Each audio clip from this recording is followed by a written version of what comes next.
Okay, ਹੁਣ S3 ਦੇ ਵਿੱਚ ਸਭ ਤੋਂ ਪਹਿਲਾਂ ਹੁੰਦਾ ਆ ਕਿ S3 'ਚ ਡੇਟਾ ਸੇਵ ਕਿੱਦਾਂ ਹੁੰਦਾ। ਇਹਦੇ ਵਿੱਚ ਡੇਟਾ ਕੰਸਿਸਟੈਂਸੀ ਮਾਡਲ, ਜਦੋਂ ਵੀ ਤੁਸੀਂ ਕਿਸੇ ਕੰਪਨੀ ਦੇ ਵਿੱਚ ਸੀਨੀਅਰ ਪੋਜੀਸ਼ਨ ਤੇ ਜਾਂਦੇ ਆ ਜਾਂ ਕੋਈ ਵੀ ਡੇਟਾ ਦੀ ਬਾਰੇ ਗੱਲ ਹੁੰਦੀ ਹੈ ਤਾਂ ਸਭ ਤੋਂ ਪਹਿਲਾਂ ਤੁਸੀਂ ਇਹੀ ਪੁੱਛਦੇ ਆ ਕਿ ਇਹਦਾ ਕੰਸਿਸਟੈਂਸੀ ਮਾਡਲ ਕੀ ਹੈ, ਮਤਲਬ ਕਿੰਨਾ ਕੁ ਡੇਟਾ ਕੰਸਿਸਟੈਂਟ ਰਹਿੰਦਾ ਆ। ਹੁਣ ਹੁੰਦਾ ਕੀ ਆ, S3 ਕੀ ਕਹਿੰਦਾ ਕਿ ਜਦੋਂ ਵੀ ਤੁਸੀਂ ਡੇਟਾ ਕੋਈ ਕਾਪੀ ਕਰਦੇ ਆ, ਠੀਕ ਹੈ, ਮੰਨ ਲਓ ਤੁਸੀਂ ਉਹਦੇ ਵਿੱਚ ਡੇਟਾ ਕਾਪੀ ਕਰਦੇ ਆ ਕਿਸੇ ਵੀ ਜਗ੍ਹਾ ਦੇ ਵਿੱਚ S3 ਦੇ ਵਿੱਚ, ਉਹ ਮਿਨੀਮਮ 3 ਜਗ੍ਹਾ ਦੇ ਉੱਤੇ ਡੇਟਾ ਕਾਪੀ ਹੁੰਦਾ।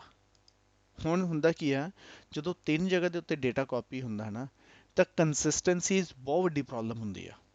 ਠੀਕ ਹੈ, ਹੁਣ ਇਹਦੇ ਵਿੱਚ ਦੋ ਕੰਸਿਸਟੈਂਸੀਜ਼ ਯੂਜ਼ ਕਰਦੇ ਆ, ਰੀਡ ਆਫਟਰ ਰਾਈਟ ਤੇ ਇਵੈਂਚੁਅਲ ਕੰਸਿਸਟੈਂਸੀ। ਠੀਕ ਹੈ, ਵਾਟ ਇਟ ਮੀਨਸ, ਇੱਕ ਸਿੰਪਲ ਸੋਚ ਕੇ ਦੇਖੋ, ਤੁਹਾਡੇ ਕੋਲ 3 ਲੈਪਟਾਪ ਆ, ਠੀਕ ਹੈ, ਇੱਕ ਸਿੰਪਲ ਐਗਜ਼ਾਮਪਲ, ਤੋ ਇੱਕ ਲਾਈਵ ਦੇ ਵਿੱਚ 100 GB ਦੀ ਫਾਈਲ ਕਾਪੀ ਕਰਨੀ ਸ਼ੁਰੂ ਕੀਤੀ, ਠੀਕ ਹੈ, for example 100 GB the file ਤੂੰ ਕਾਪੀ ਕਰਨੀ ਸ਼ੁਰੂ ਕਰਤੀ, ਕਿੰਨਾ ਟਾਈਮ ਲੱਗੂਗਾ ਉਸ 100 GB ਨੂੰ ਕਾਪੀ ਕਰਨ ਦੇ ਵਿੱਚ ਇੱਕ ਲੈਪਟਾਪ 'ਚ? Approximately 2 minute, 3 minute, 5 minute, right, ਕੁਛ ਲੱਗੂਗਾ ਇੰਨਾ ਟਾਈਮ। ਮੰਨ ਲਓ ਬਹੁਤ ਸਪੀਡ ਵੀ ਆ ਤਾਂ ਵੀ 10-15 ਮਿੰਟ ਲੱਗ ਜੂਗੇ ਉਹਨੂੰ ਕਾਪੀ ਹੁੰਦੇ, ਰਾਈਟ। ਡੇਟਾ ਨੂੰ ਜ਼ਿਆਦਾ ਵੀ ਲੱਗ ਸਕਦੇ ਆ, ਐਮ ਆਈ ਕਰੈਕਟ? Yes. ਹੁਣ ਸੇਮ ਫਾਈਲ ਤੁਸੀਂ ਦੂਸਰੀ ਜਗ੍ਹਾ ਕਾਪੀ ਕਰਨੀ ਆ, ਠੀਕ ਹੈ, ਔਰ ਸੇਮ ਫਾਈਲ ਤੁਸੀਂ ਤੀਸਰੀ ਜਗ੍ਹਾ ਕਾਪੀ ਕਰਨੀ ਆ, ਮਤਲਬ ਰਿਡੰਡੈਂਸੀ ਵਾਸਤੇ, ਹੁਣ ਤਾਂ ਕਿ ਤੁਹਾਡੀ ਫਾਈਲ ਰਿਡੰਡੈਂਟ ਆ। ਜਦੋਂ ਇੱਕ ਜਗ੍ਹਾ ਕਾਪੀ ਹੋਈ, ਠੀਕ ਹੈ, ਤੁਸੀਂ ਦੂਸਰੀ ਜਗ੍ਹਾ ਲਗਾਤੀ, ਬਟ ਹੁਣ ਜਦੋਂ ਇਹ ਕਾਪੀ ਰੀਡ ਆਫਟਰ ਰਾਈਟ ਦਾ ਮਤਲਬ ਇਹ ਹੁੰਦਾ ਹੈ ਕਿ ਉਦੋਂ ਹੀ ਰਾਈਟ ਹੋਣੀ ਜਦੋਂ ਇਹ, ਸੌਰੀ ਰੀਡ ਹੋਣੀ ਜਦੋਂ ਇਹ ਸਾਰੀ ਜਗ੍ਹਾ ਤੇ ਰਾਈਟ ਹੋ ਗਈ। ਪਹਿਲੀ ਵਾਰ ਨਵੀਂ ਫਾਈਲ ਤੁਸੀਂ ਕਾਪੀ ਕੀਤੀ, ਜਦੋਂ ਇਹ ਕਾਪੀ ਕਰਕੇ ਤਿੰਨੋਂ ਲੋਕੇਸ਼ਨਾਂ ਤੇ ਕਾਪੀ ਹੋ ਗਈ, 3 ਅਵੇਲੇਬਿਲਿਟੀ ਜ਼ੋਨ ਦੇ ਵਿੱਚ 1A 1B 1C, ਤਾਂ ਹੀ ਉਹਨੇ ਐਕਸੈਸ ਹੋਣ ਦੇਣਾ, ਨਹੀਂ ਤਾਂ ਉਹਨੇ ਕਹਿਣਾ ਹੈ ਕੋਈ ਫਾਈਲ ਨਹੀਂ ਹੈਗੀ ਇਸ ਨਾਮ ਦੀ। ਜੇ ਤੁਸੀਂ ਇਮੀਡੀਏਟਲੀ ਉਹਨੂੰ ਮਤਲਬ ਯੂਜ਼ ਕਰਨੇ ਸ਼ੁਰੂ ਕਰਦੇ ਹੋ ਤਾਂ ਉਹਨੇ ਤੁਹਾਨੂੰ ਆਨਸਰ ਦੇ ਦੇਣਾ ਕਿ immediately it is not available. ਠੀਕ ਹੈ, ਹੁੰਦਾ ਕੀ ਆ, ਕਿਉਂ ਇਦਾਂ ਤੁਸੀਂ ਉਹ ਚਾਹੁੰਦੇ ਆ, ਕਿਉਂਕਿ ਹੋ ਸਕਦਾ ਕਿ ਹਜੇ ਉਹ ਇੱਕੋ ਜਗ੍ਹਾ ਤੇ ਕਾਪੀ ਹੋਈ ਹੋਵੇ ਦੂਸਰੀ ਜ਼ੋਨ ਦੇ ਵਿੱਚ, ਠੀਕ ਹੈ ਨਾ, ਅਵੇਲੇਬਿਲਿਟੀ ਜ਼ੋਨ ਦੇ ਕਾਪੀ ਹੋ ਰਹੀ ਆ, ਤੀਸਰੇ ਦੇ ਵਿੱਚ ਹੋ ਗਈ। ਹੁਣ ਇਹ ਤਾਂ ਹੋ ਗਿਆ ਰੀਡ ਆਫਟਰ ਰਾਈਟ, ਕਿ ਤੁਸੀਂ ਰੀਡ ਕਰ ਸਕਦੇ ਆ ਜਦੋਂ ਇੱਕ ਵਾਰੀ ਰਾਈਟ ਹੋ ਗਈ। ਮੰਨ ਲਓ ਹੁਣ ਇਹ 100 GB ਦੀ ਫਾਈਲ ਨੂੰ ਮੈਂ ਅਪਡੇਟ ਕਰ ਰਿਹਾ, ਮੈਂ ਅਪਡੇਟ ਸ਼ੁਰੂ ਕਰਤਾ, ਹੁਣ ਸੇਮ ਟਾਈਮ ਦੇ ਉੱਤੇ ਮੇਰੀ ਐਪਲੀਕੇਸ਼ਨ ਪੁਰਾਣੇ ਡੇਟਾ ਨੂੰ ਦੁਬਾਰਾ ਲੱਭ ਰਹੀ ਆ। ਹੁਣ ਡੇਟਾ ਇੱਥੇ ਕਾਪੀ ਹੋ ਰਿਹਾ ਇੱਕ ਦੇ, ਬਟ ਜਿਹੜਾ ਐਕਸੈਸ ਆ ਉਹ ਕਿਸੇ ਵੀ ਅਵੇਲੇਬਿਲਿਟੀ ਜ਼ੋਨ ਤੋਂ ਹੋ ਸਕਦਾ ਆ। ਹੁਣ ਉਹ ਕੀ ਕਹਿ ਸਕਦਾ ਕਿ ਇੱਧਰ ਹਜੇ ਕਾਪੀ ਹੋ ਰਹੀ ਆ, ਜਿਹੜਾ ਮੇਰਾ ਐਪਲੀਕੇਸ਼ਨ ਆ ਉਹਨੂੰ ਪੁਰਾਣੀ ਫਾਈਲ ਦਿਖਾਈ ਦੇ ਰਹੀ ਆ, ਠੀਕ ਹੈ, ਕਿਉਂਕਿ ਉਹ ਹਜੇ ਸਾਰੀ ਜਗ੍ਹਾ ਤੇ ਕਾਪੀ ਨਹੀਂ ਹੋਈ, ਉਹ ਹਜੇ ਇਹਨੂੰ ਦੋਨੋਂ ਚੀਜ਼ਾਂ ਆਪਸ਼ਨ ਹੋ ਸਕਦੀਆਂ, ਮਤਲਬ ਮੇਰੀ ਐਪਲੀਕੇਸ਼ਨ ਨੂੰ ਉਹਨੂੰ ਨਵੀਂ ਫਾਈਲ ਦਾ ਡੇਟਾ ਵੀ ਮਿਲ ਸਕਦਾ, ਡਿਪੈਂਡ ਕਰਦਾ ਉਹ ਇੱਥੇ ਐਕਸੈਸ ਹੁੰਦੀ ਆ ਜਾਂ ਇੱਥੇ ਐਕਸੈਸ ਹੁੰਦੀ ਆ। ਠੀਕ ਹੈ, ਕਿਉਂਕਿ ਜਦੋਂ ਅਸੀਂ ਨਵੀਂ ਕੋਈ ਫਾਈਲ ਅਪਲੋਡ ਕਰਦੇ ਆ ਉਹਨੂੰ ਟਾਈਮ ਤਾਂ ਲੱਗੇਗਾ 5 ਮਿੰਟ 10 ਮਿੰਟ 15 ਮਿੰਟ, ਉਸ 15 ਮਿੰਟ ਦੇ ਵਿੱਚ ਅਗਰ ਤੇਰੇ ਦੂਸਰੇ ਲੈਪਟਾਪ ਦੇ ਵਿੱਚੋਂ ਕੋਈ ਫਾਈਲ ਨੂੰ ਐਕਸੈਸ ਕਰ ਲੈਂਦਾ ਤਾਂ ਹਜੇ ਉਹ 'ਚ ਕਾਪੀ ਨਹੀਂ ਹੋਈ, ਬਟ ਸੇਮ ਡੈਫੀਨੇਟਲੀ ਤੂੰ ਉਹਦੇ ਵਿੱਚ ਵੀ ਅਪਡੇਟ ਕਰੂੰਗਾ, ਤਿੰਨੋਂ ਲੋਕੇਸ਼ਨਾਂ 'ਚ ਵਾਰੀ-ਵਾਰੀ ਅਪਡੇਟ ਹੋਊਗਾ, ਇੱਥੇ ਵੀ ਹੋਊਗਾ, ਬਟ ਉਨੇ ਟਾਈਮ ਦੇ ਵਿੱਚ ਜਦ ਤੱਕ ਕਾਪੀ ਹੁੰਦਾ ਪਿਆ ਉਹ ਇੱਥੋਂ ਲੱਭ ਲੈਂਦਾ, ਇੱਥੇ ਜਾ ਕੇ ਉਹ ਐਕਸੈਸ ਕਰ ਲੈਂਦਾ, ਤਾਂ ਹਜੇ ਵੀ ਉਹਨੂੰ ਪੁਰਾਣਾ ਡੇਟਾ ਮਿਲੇਗਾ, ਨਵਾਂ ਨਹੀਂ ਮਿਲੇਗਾ। ਨਵਾਂ ਉਦੋਂ ਤੱਕ ਨਹੀਂ ਮਿਲੇਗਾ ਜਦੋਂ ਸਾਰਿਆਂ ਦੇ ਵਿੱਚ ਉਹਨਾਂ ਦਾ ਪੂਰਾ ਨਹੀਂ ਹੋ ਜਾਂਦਾ।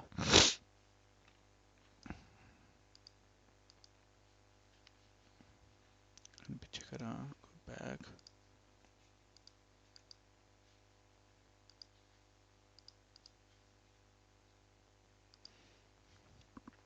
ਇਸ ਤਰ੍ਹਾਂ ਹੁਣ ਤਿੰਨੋਂ ਜਗ੍ਹਾ ਤੇ ਜਦ ਤੱਕ ਕਾਪੀ ਨਹੀਂ ਹੋ ਜਾਂਦਾ ਉਹਨਾਂ ਨੂੰ ਇਹ ਲੱਗਦਾ ਕਿ ਇਹ ਡੇਟਾ ਸਾਨੂੰ ਮਤਲਬ ਪੂਰਾ ਹੋ ਜਾਂਦਾ, ਤਦ ਤੱਕ ਇਹ ਨਹੀਂ, ਉਹਨਾਂ ਨੂੰ ਅਪਡੇਟਡ ਡੇਟਾ ਨਹੀਂ ਮਿਲੇਗਾ। ਠੀਕ ਹੈ, ਹੁਣ ਤਿੰਨਾਂ ਨੂੰ ਅਪਡੇਟਡ ਡੇਟਾ ਮਿਲੇਗਾ ਕਿਉਂਕਿ ਤਿੰਨੋਂ ਜਗ੍ਹਾ ਡੇਟਾ ਕਾਪੀ ਹੋ ਗਿਆ। ਹੁਣ ਜਿੱਥੋਂ ਮਰਜ਼ੀ ਐਕਸੈਸ ਹੋ ਜਾਏ ਮੇਰੀ ਫਾਈਲ, ਉਹਨੂੰ ਫਰਕ ਨਹੀਂ ਪਏਗਾ, ਸੇਮ ਡੇਟਾ ਉਹਨੂੰ ਮਿਲਦਾ। ਇਹਨੂੰ ਕਹਿੰਦੇ ਆ ਇਵੈਂਚੁਅਲ ਕੰਸਿਸਟੈਂਸੀ, ਕਿ ਤੁਹਾਡਾ ਡੇਟਾ ਨਵਾਂ ਵੀ ਮਿਲ ਸਕਦਾ ਪੁਰਾਣਾ ਵੀ ਮਿਲ ਸਕਦਾ। ਹੁਣ ਫੋਰ ਐਗਜ਼ਾਮਪਲ ਤੁਸੀਂ ਤੀਸਰੀ ਕੰਡੀਸ਼ਨ ਲੈ ਲਓ, ਮੰਨ ਲਓ ਤੁਸੀਂ ਡੇਟਾ ਨੂੰ ਡਿਲੀਟ ਕਰ ਦਿੱਤਾ, ਇਹ 100 GB ਦੀ ਫਾਈਲ ਡਿਲੀਟ ਕਰਤੀ। ਹੁਣ ਮੰਨ ਲਓ ਪਹਿਲਾਂ ਇੱਥੋਂ ਡਿਲੀਟ ਹੋਈ, ਠੀਕ ਹੈ, अगर रिक्वेस्ट इत्थे आई तो वो दिखाएगा, ਤੁਹਾਨੂੰ आंसर देगा no file is available. But ਇੱਥੋਂ ਅਜੇ ਡਿਲੀਟ ਹੋ ਗਈ, ਇੱਥੇ ਅਜੇ ਹੋਈ ਨਹੀਂ, ਤਾਂ ਇੱਥੇ ਕੋਈ ਐਕਸੈਸ ਕਰੇਗਾ ਤਾਂ ਉਹਨੂੰ ਸ਼ਾਇਦ ਉਨੇ ਟਾਈਮ ਦੇ ਵਿੱਚ ਹੋ ਸਕਦਾ ਡਿਲੀਟ ਕਰਨ ਨੂੰ 50 ਸੈਕਿੰਡ ਲੱਗਣ। ਹੁਣ 50 ਸੈਕਿੰਡ ਦੇ ਅੰਦਰ ਅਗਰ ਤੇਰੀ ਐਪਲੀਕੇਸ਼ਨ ਇੱਥੇ ਔਰ ਇੱਥੇ ਲੱਭ ਲੈਂਦੀ ਆ, ਠੀਕ ਹੈ, ਇੱਥੇ ਔਰ ਇੱਥੇ ਰਿਕੁਐਸਟ ਆ ਜਾਂਦੀ ਹੈ, ਤਾਂ ਉਹਨੂੰ ਸਟਿਲ ਡੇਟਾ ਮਿਲੇਗਾ, ਠੀਕ ਹੈ। ਬਟ ਫਿਰ ਇੱਥੇ ਵੀ ਡਿਲੀਟ ਹੋ ਗਿਆ, ਫਿਰ ਲਾਸਟ ਰਹਿ ਗਿਆ। ਤਾਂ ਹੁਣ ਇਹ ਹੁੰਦਾ ਹੈ ਕਿ ਜਿਹੜੀ ਰਿਕੁਐਸਟ ਤਾਂ ਤੁਹਾਡੇ ਇਸ ਪਾਸੇ ਆਈ ਉਹਨੂੰ ਡੇਟਾ ਨਹੀਂ ਮਿਲੇਗਾ, ਇਸ ਪਾਸੇ ਆਈ ਤਾਂ ਉਹਨੂੰ ਸਟਿਲ ਡੇਟਾ ਮਿਲ ਜਾਏਗਾ, but after certain time like 50 second ਤੋਂ ਬਾਅਦ ਸਾਰਿਆਂ ਤੋਂ ਡਿਲੀਟ ਹੋ ਗਿਆ, ਠੀਕ ਹੈ। ਇਹਨੂੰ ਕਹਿੰਦੇ ਆ ਕੰਸਿਸਟੈਂਸੀ, ਠੀਕ ਹੈ, ਕਿ ਤੁਹਾਡਾ ਕਿਹੜਾ ਡੇਟਾ ਜਿਹੜਾ ਕੰਸਿਸਟੈਂਟ ਰਹਿੰਦਾ ਆ, ਜਿਹੜਾ ਰੀਡ ਆਫਟਰ ਰਾਈਟ ਆ ਉਹ ਹਮੇਸ਼ਾ ਕੰਸਿਸਟੈਂਟ ਹੁੰਦਾ ਜਦੋਂ ਫਸਟ ਟਾਈਮ ਹੁੰਦਾ, ਠੀਕ ਹੈ ਨਾ।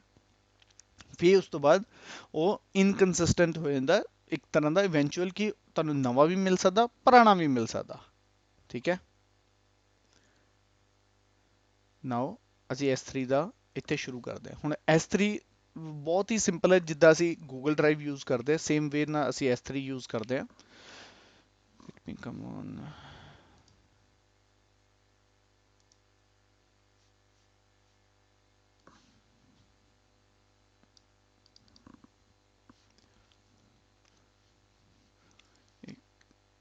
ਕੱਲ ਜਿਹੜਾ ਅਸੀਂ ਬਣਾਇਆ ਸੀ ਸਾਰੇ ਡਿਲੀਟ ਕੀਤੇ ਸੀਗੇ ਮਸ਼ੀਨਸ।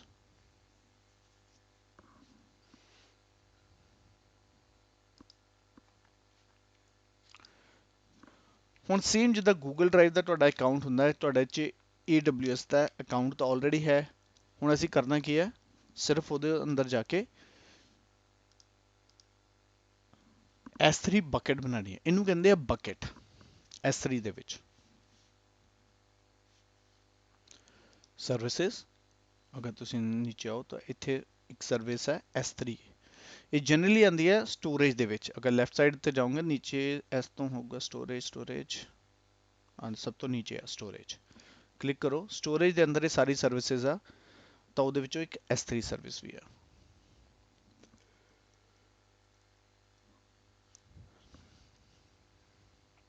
ਓਕੇ, ਇਹ ਸਾਰੀਆਂ ਮੇਰੀਆਂ ਜਿੰਨੀਆਂ ਆ ਤੁਹਾਨੂੰ ਦਿਖਾ ਰਿਹਾ, ਇਹ ਸਾਰੀਆਂ ਮੇਰੀਆਂ ਬਕਟਸ ਬਣੀਆਂ ਹੋਈਆਂ। ਹੁਣ what is the firstly bucket, ਜਿਵੇਂ ਕਿ ਇੱਕ ਹੁੰਦਾ ਨਾ ਸਾਡੇ ਸਿਸਟਮ ਦੇ ਵਿੱਚ, ਤੁਸੀਂ ਇਹ ਸਮਝ ਲਓ ਕਿ C drive, D drive, E drive, F drive ਅਸੀਂ ਬਣਾਉਂਦੇ ਹਾਂ, ਫਿਰ ਉਹਦੇ ਅੰਡਰ ਇੱਕ ਫੋਲਡਰ ਬਣਦਾ, ਠੀਕ ਹੈ।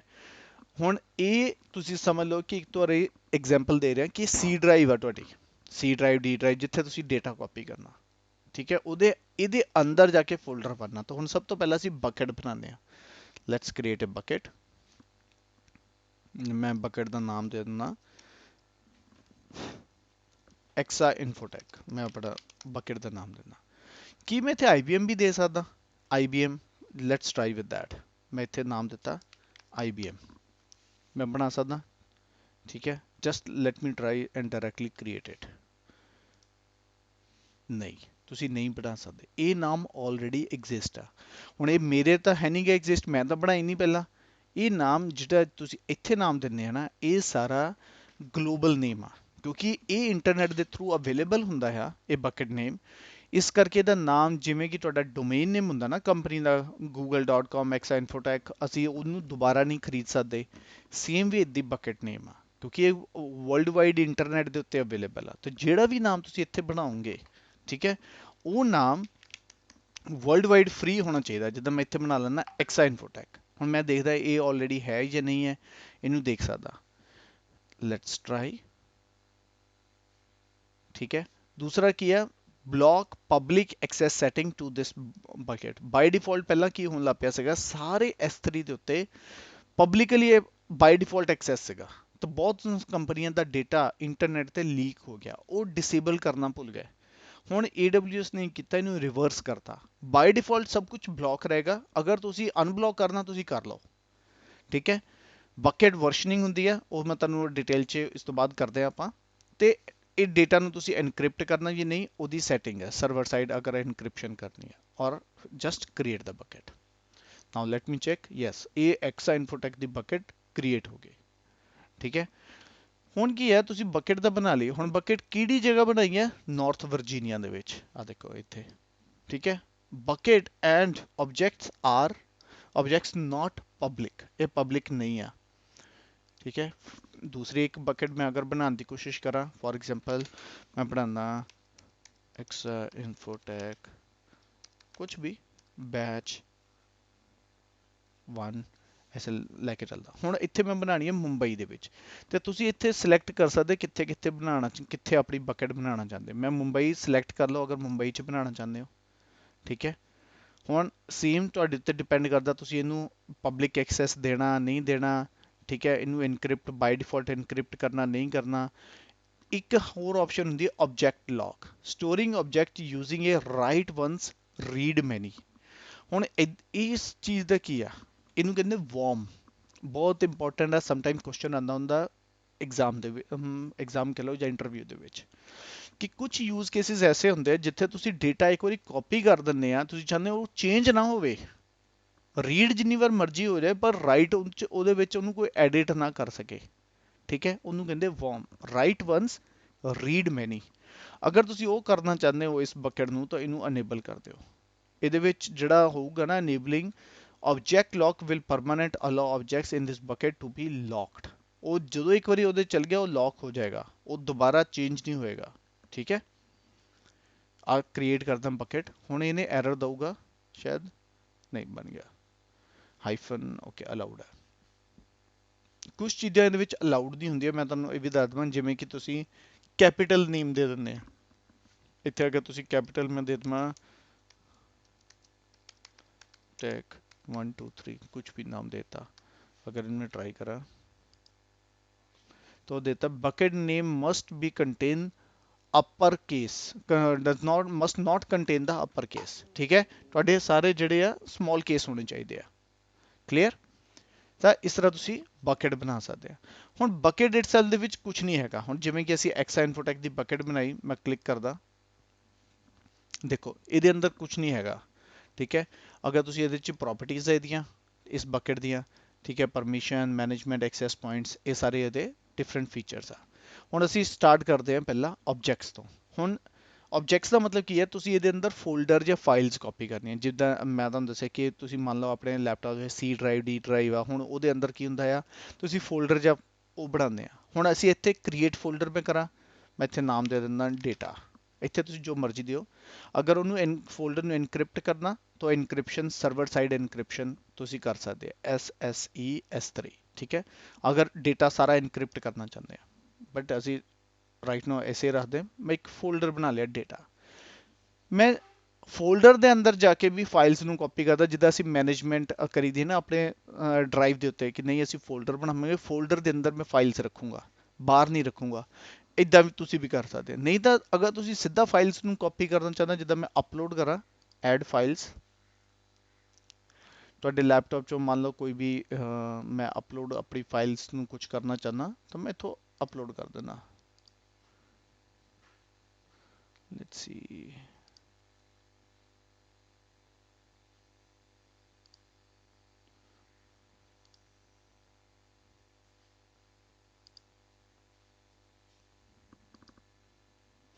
ਚਲੋ ਮੈਂ ਆ ਦੋ ਫਾਈਲਸ ਆ, ਇਹ ਦੋਨੋਂ ਫਾਈਲਸ ਨੂੰ ਮੈਂ ਅਪਲੋਡ ਕਰ ਦੇਣਾ। ਇੱਥੇ ਆ ਦੋ ਫਾਈਲਸ ਮੈਂ ਲਈਆਂ, ਇਹਨਾਂ ਨੂੰ ਅਪਲੋਡ ਕਰਨ ਲੱਗਾ। ਟਾਈਪ ਸਾਈਜ਼ ਦਿਖਾ ਰਿਹਾ।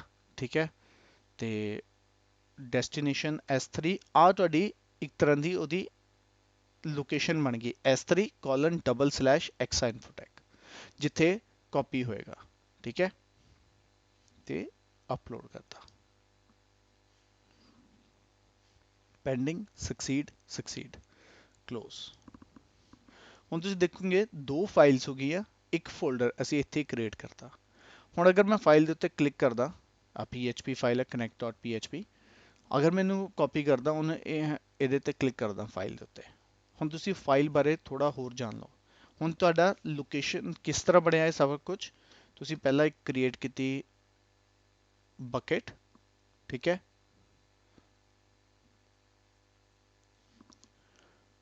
ਮੈਨੂੰ ਕਹਿੰਦਾ ਕਿ ਆ ਤੁਹਾਡੀ ਬਕਟ ਹੈ। ਠੀਕ ਹੈ। ਇਸ ਬਕਟ ਦੇ ਅੰਦਰ ਤੁਸੀਂ ਆ ਤੁਹਾਡਾ ਜਿਵੇਂ ਕਿ ਫੋਲਡਰਸ ਹੋ ਸਕਦਾ, ਔਰ ਇੱਥੇ ਹੀ ਫਾਈਲਸ ਹੋ ਸਕਦੀਆਂ। ਠੀਕ ਹੈ।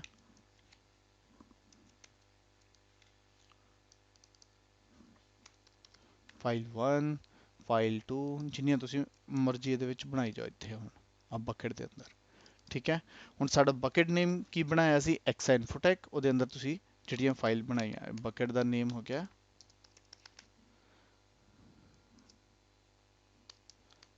ਐਕਸਾ, ਸਮਾਲ ਹੀ ਲੈਣਾ ਸਾਰੇ, ਐਕਸਾ ਇਨਫੋਟੈਕ। ਠੀਕ ਹੈ, ਉਹਦੇ ਅੰਦਰ ਫਾਈਲਸ ਵੀ ਬਣ ਸਕਦੀਆਂ ਤੇ ਫੋਲਡਰ ਵੀ ਬਣ ਸਕਦਾ। ਹੁਣ ਮੈਂ ਆ ਫਾਈਲ ਨੂੰ connect.php ਨੂੰ ਦੇਖਣਾ ਚਾਹੁੰਦਾ, ਮੈਂ ਇਹਦੇ ਤੇ ਕਲਿੱਕ ਕੀਤਾ। ਹੁਣ ਤੁਸੀਂ ਇੱਥੇ ਦੇਖ ਸਕਦੇ ਹੋ ਓਨਰਸ਼ਿਪ, ਇਹ ਤੁਹਾਡਾ ਅਕਾਊਂਟ ਦੱਸਦਾ, ਕਿਹੜੇ ਰੀਜਨ 'ਚ ਆ, ਕਦੋਂ ਤੁਸੀਂ ਲਾਸਟ ਮੋਡੀਫਾਈ ਹੋ, ਸਾਈਜ਼ ਕੀ ਆ, ਟਾਈਪ ਕੀ ਆ, ਆ ਉਹਦਾ URL ਹੈ ਐਕਸੈਸ ਕਰਨ ਵਾਸਤੇ। ਠੀਕ ਹੈ, ਆ ਹੈਗਾ ਆਬਜੈਕਟ URL, ਜਿੱਦਾਂ ਤੁਸੀਂ ਬਰਾਊਜ਼ਰ 'ਚ ਐਕਸੈਸ ਕਰਨਾ। ਇਹਨੂੰ S3 ਦੇ ਥਰੂ ਕਿੱਦਾਂ ਐਕਸੈਸ ਕਰਨਾ, ਇਹ S3:// ਹੈ। ਇਹ ਹੈਗਾ ਜੇ ਤੁਸੀਂ ਬਰਾਊਜ਼ਰ ਤੇ ਐਕਸੈਸ ਕਰਨਾ। ਲੈਟਸ ਕਾਪੀ ਦਿਸ ਵਨ, ਮੈਂ ਇਹਨੂੰ ਕਾਪੀ ਕੀਤਾ, ਬਰਾਊਜ਼ਰ 'ਚ ਟਰਾਈ ਕਰਦਾ।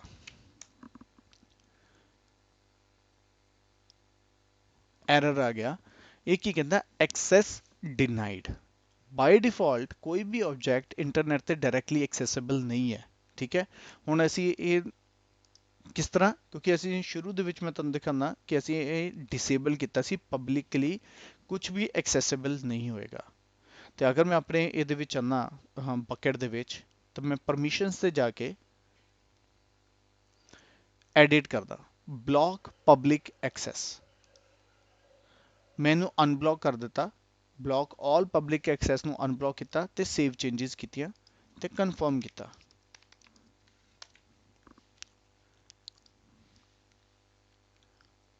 ਠੀਕ ਹੈ, ਹੁਣ ਮੈਂ ਇੱਥੇ ਦੁਬਾਰਾ ਟਰਾਈ ਕਰਦਾ, ਵਿਲ ਇਟ ਵਰਕ। ਹੁਣ ਮੈਂ ਪਬਲਿਕਲੀ ਐਕਸੈਸ ਤਾਂ ਦੇ ਦਿੱਤਾ ਬਕਟ ਨੂੰ, ਪਰ ਫਿਰ ਵੀ ਐਕਸੈਸ ਡਿਨਾਈਡ ਦੇ ਰਿਹਾ। ਇਟ ਮੀਨਸ ਉਹਨਾਂ ਨੇ ਵਨ ਲੈਵਲ ਹੋਰ ਦਿੱਤਾ ਆ ਕਿ ਤੁਸੀਂ ਪਬਲਿਕਲੀ ਤਾਂ ਕਹਤਾ ਤੁਹਾਡੀ ਬਕਟ ਪਬਲਿਕ ਆ, ਪਰ ਹਰ ਆਬਜੈਕਟ ਨਹੀਂ ਹੈਗਾ।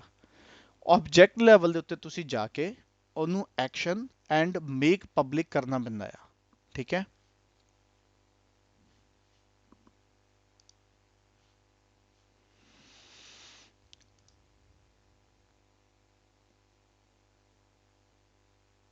ਚੇਂਜ ਕੀਤਾ ਹੈ, ਇੱਕ minute.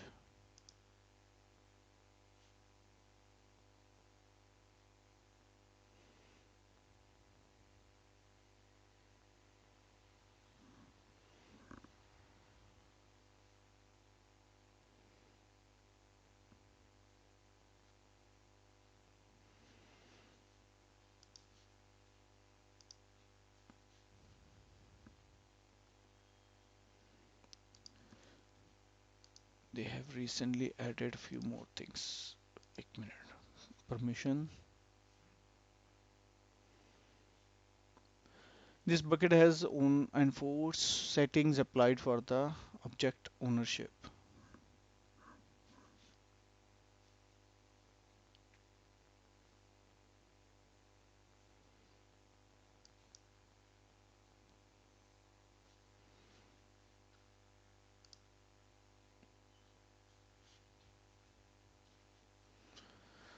Let me check.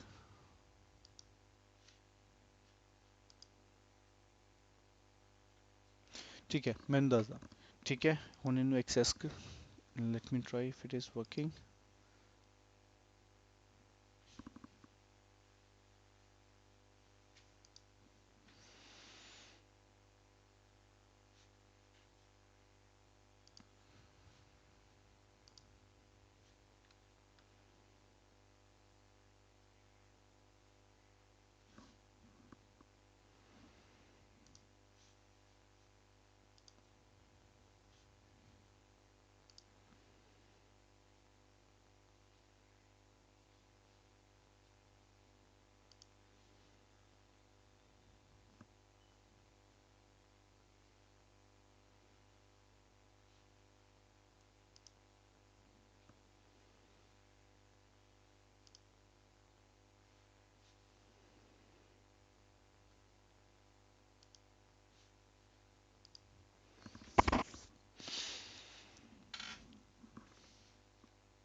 Just hold a second.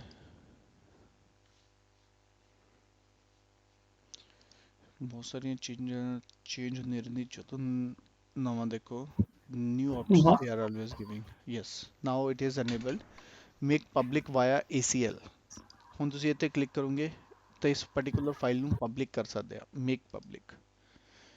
ਹੁਣ ਤੁਸੀਂ ਇਹਨੂੰ ਪਬਲਿਕ ਕੀਤਾ, ਹੁਣ ਤੁਸੀਂ ਇਹਨੂੰ ਐਕਸੈਸ ਕਰਦੇ ਇਸ ਫਾਈਲ ਨੂੰ ਇੰਟਰਨੈਟ ਦੇ ਉੱਤੇ, ਤਾਂ ਇਸ ਸਿਕਿਉਰਿਟੀ ਰੀਜ਼ਨ ਦੀ ਵਜ੍ਹਾ ਨਾਲ ਇਹ ਹੁਣ ਪਬਲਿਕ ਹੋਏਗੀ। ਆ ਦੇਖੋ ਇਹ ਪਬਲਿਕ ਹੋ ਗਈ, ਠੀਕ ਹੈ, ਜਿਹੜੀ ਅਸੀਂ ਬਣਾਈ ਸੀ। ਉਨੀ ਦੇਰ ਤੱਕ ਇਹ ਪਬਲਿਕ ਨਹੀਂ ਹੋਏਗੀ ਜਦ ਤੱਕ ਤੁਸੀਂ ਉਹਨੂੰ ਪੂਰਾ ਐਕਸੈਸ ਨਹੀਂ ਦਿੰਦੇ ਕਿ ਹਾਂ ਇਹਨੂੰ ਕਿਵੇਂ ਐਕਸੈਸ ਕਰ ਸਕਦੇ ਆ, ਠੀਕ ਹੈ। ਇਹਨਾਂ ਨੇ ਅੱਗੇ ਆਪਸ਼ਨਸ ਨਹੀਂ ਸੀਗੀਆਂ ACL ਦੀਆਂ, ਐਕਸੈਸ ਕੰਟਰੋਲ ਲਿਸਟ, ਹੁਣ ਇਹਨਾਂ ਨੇ ACL ਵੀ ਦੇਤਾ ਇਹਦੇ ਅੰਡਰ, ਠੀਕ ਹੈ। ਓਕੇ, ਹੁਣ ਇਹ ਕੀ ਹੈ, ਇੱਕ ਤਾਂ ਕੁਐਸਚਨ ਆਉਂਦਾ ਕਿ ਮੈਂ ਇੰਨਾ ਸਾਰਾ ਕੁਝ ਇੱਕ ਉਹ ਕਿੱਦਾਂ ਕਰੀ ਜਾਵਾਂ। ਮਤਲਬ ਹੁਣ ਮੰਨ ਲਾ ਤੁਹਾਡੇ ਕੋਲ ਤਾਂ 10,000 ਫਾਈਲਾਂ ਹੋਣ, 10 ਲੱਖ ਫਾਈਲਾਂ ਹੋਣ, 15 ਲੱਖ ਫਾਈਲਾਂ ਹੋਣ, ਠੀਕ ਹੈ। ਹੁਣ ਤੁਸੀਂ ਇੱਕ ਇੱਕ ਫਾਈਲ ਨੂੰ ਜਾ ਕੇ ਅਨੇਬਲ ਥੋੜ੍ਹਾ ਕਰੋਗੇ, ਰਾਈਟ। ਉਹਦੇ ਲਈ ਕੀ ਹੁੰਦਾ, ਤੁਸੀਂ ਫੋਲਡਰ ਲੈਵਲ ਤੇ ਵੀ ਕਰ ਸਕਦੇ ਹੋ। ਜਿਵੇਂ ਕਿ ਇੱਕ ਫੋਲਡਰ ਦੇ ਉੱਤੇ ਅਗਰ ਤੁਸੀਂ ਉਹਨੂੰ ਮੇਕ ਪਬਲਿਕ ਕਰ ਦਿੰਦੇ ਆ, ਠੀਕ ਹੈ, ਫੋਲਡਰ ਨੂੰ, ਤਾਂ ਉਹਦੇ ਅੰਦਰ ਜਿੰਨੀਆਂ ਫਾਈਲਸ ਹੋਣਗੀਆਂ ਉਹ ਸਾਰੀਆਂ ਪਬਲਿਕ ਹੋ ਜਾਣਗੀਆਂ ਆਪਣੇ ਆਪ, ਠੀਕ ਹੈ। ਮੈਂ ਡੇਟਾ ਦੇ ਅੰਦਰ ਜਿੱਦਾਂ ਅਪਲੋਡ ਕਰ ਦਿੰਦਾ ਕੁਝ, ਐਡ ਫਾਈਲਸ, ਇसी जगह कुछ डाउनलोड्स टू ही फाइल अपलोड कर देना। चलो ये मेरा बोर्डिंग पास है, मैं इन्हें ही अपलोड कर देना, ठीक है। अब मैं अपलोड करते 4 files, let's see upload.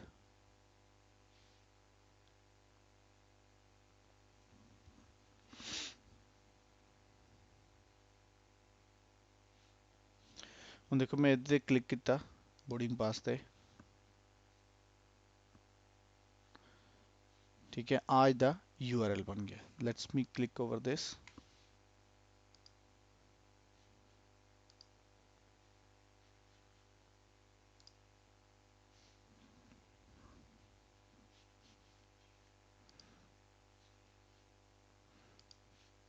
Data के अंदर मैंने दोबारा मेक पब्लिक कर दूँ वाया ACL। Let's try.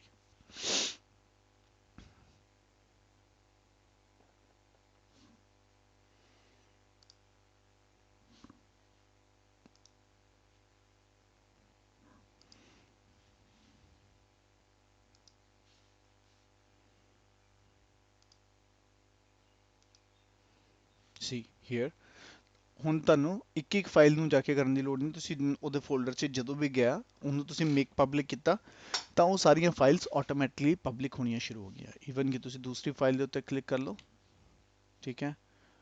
ਮੰਨ ਲਓ ਕੋਈ ਹੋਰ ਮੈਂ ਓਪਨ ਕੀਤੀ ਤਾਂ ਉਹ ਵੀ ਨਾਲ ਹੀ ਓਪਨ ਹੋ ਜਾਏਗੀ,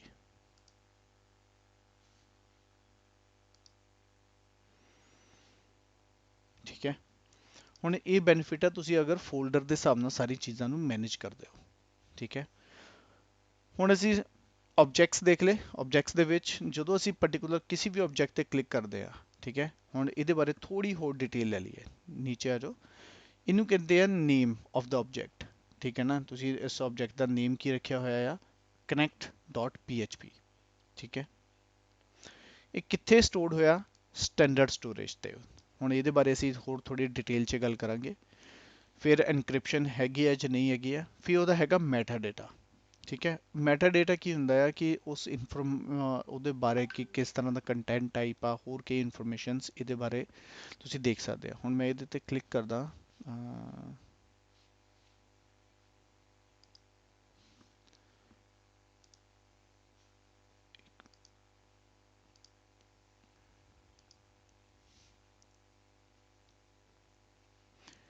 ਓਕੇ। ਇੱਕ ਚੀਜ਼ ਤੁਸੀਂ ਇੱਥੇ ਨੋਟ ਕਰਿਓ, ਜਿਹੜਾ ਕੀ ਨੇਮ ਦਿੱਤਾ ਹੁੰਦਾ S3 ਦੇ ਵਿੱਚ ਜਨਰਲੀ ਕੀ ਨੇਮ ਬੋਲਿਆ ਜਾਂਦਾ ਜਿਹੜਾ ਫਾਈਲ ਦਾ ਨਾਮ ਆ, ਠੀਕ ਹੈ। ਉਹਨੂੰ ਕੀ ਕਹਿ ਦਿੰਦੇ ਆ, ਠੀਕ ਹੈ। ਉਹਦਾ ਇੱਕ ਟੈਗਿੰਗ ਵੀ ਹੁੰਦਾ, ਉਹਨੂੰ ਈ ਟੈਗ ਕਹਿੰਦੇ ਆ, ਉਹਨੂੰ ਕੱਲ ਨੂੰ ਕਰਨ ਵਾਸਤੇ, ਆਇਡੈਂਟੀਫਾਈ ਕਰਨ ਵਾਸਤੇ। ਤੇ this is the Amazon resource name ARN। ਇਹਨੂੰ ਅਸੀਂ ਡੀਪਲੀ ਇਹਨੂੰ ਥੋੜਾ ਜਿਹਾ ਹੋਰ ਵੀ ਸਟੱਡੀ ਕਰਾਂਗੇ। ਹਰ ਨੇਮ ਜਿਹੜਾ ਵੀ ਸਰਵਿਸ ਦੇ ਵਿੱਚ ਜਿਹੜਾ ਵੀ ਆਬਜੈਕਟ ਤੁਸੀਂ ਬਣਾਓਗੇ ਉਹਦਾ ਇੱਕ ARN ਨੇਮ ਮਤਲਬ ਆ ਜਾਂਦਾ, Amazon ਰਿਸੋਰਸ ਨੇਮ। ਔਰ ਇਹ ਯੂਨੀਕ ਹੁੰਦਾ ਹੈ ਹਰ ਇੱਕ ਦਾ। ਜਿੱਦਾਂ ਕਿ ਇਹ S3 ਦੇ ਵਿੱਚ ਬਣਿਆ ਆ ਬਕਟ ਨੇਮ ਆ ਉਹਦਾ ਕੀ ਨੇਮ ਆ, ਠੀਕ ਹੈ। ਹੁਣ ਵੈਰੀ ਬੇਸਿਕ ਕਿ ਅਸੀਂ ਇਹਨੂੰ ਇੱਕ ਆਬਜੈਕਟ ਨੂੰ ਦੇਖਿਆ। ਹੁਣ ਅਸੀਂ ਥੋੜੇ ਜਿਹੇ ਹੋਰ ਆਪਸ਼ਨਸ ਬਕਟ ਲੈਵਲ ਦੇ ਉੱਤੇ ਕਰਦੇ ਹਾਂ। ਇਹ ਹੋ ਗਿਆ ਸੀ ਆਬਜੈਕਟ ਲੈਵਲ ਦੇ ਉੱਤੇ। ਹੁਣ ਤੁਸੀਂ ਇਸ ਆਬਜੈਕਟ ਨੂੰ ਐਕਸ਼ਨ ਤੇ ਜਾ ਕੇ ਤੁਸੀਂ ਦੇਖ ਸਕਦੇ ਹੋ ਕਿ ਹੋਰ ਕੀ ਕੀ ਆਪਸ਼ਨਸ ਹੈਗੀਆਂ ਆ। ਠੀਕ ਹੈ, ਉਹ ਅਗਰ ਤੁਸੀਂ ਡਿਲੀਟ ਕਰਨਾ ਤਾਂ ਡਿਲੀਟ ਕਰ ਸਕਦੇ ਆ। ਠੀਕ ਹੈ, ਉਹਨੂੰ ਰੀਨੇਮ ਕਰਨਾ, ਕਾਪੀ ਕਰਨਾ, ਹੋ ਜੋ ਵੀ ਆਪਸ਼ਨਸ ਇਹਦੇ ਵਿੱਚ ਹੈਗੀ ਆ। ਐਡਿਟ ਸਟੋਰੇਜ ਕਲਾਸ ਹੈ, ਮੈਂ ਤੁਹਾਨੂੰ ਹਜੇ ਸਮਝਾਉਣਾ ਕਿ ਸਟੋਰੇਜ ਕਲਾਸ ਕੀ ਹੈ। ਹੁਣ ਜਦੋਂ ਅਸੀਂ ਅਪਲੋਡ ਕੀਤਾ ਸੀਗਾ ਕੋਈ ਵੀ ਫਾਈਲ, ਇੱਕ ਮਿੰਟ ਇਹਦੇ ਵਿੱਚ let's firstly talk about the ਦੁਬਾਰਾ ਅਪਲੋਡ ਕਰਦੇ ਆ ਇੱਕ ਫਾਈਲ। ਮੈਂ ਇੱਕ ਫਾਈਲ ਨੂੰ ਕਾਪੀ ਕਰਦਾ, ਐਡ ਫਾਈਲ,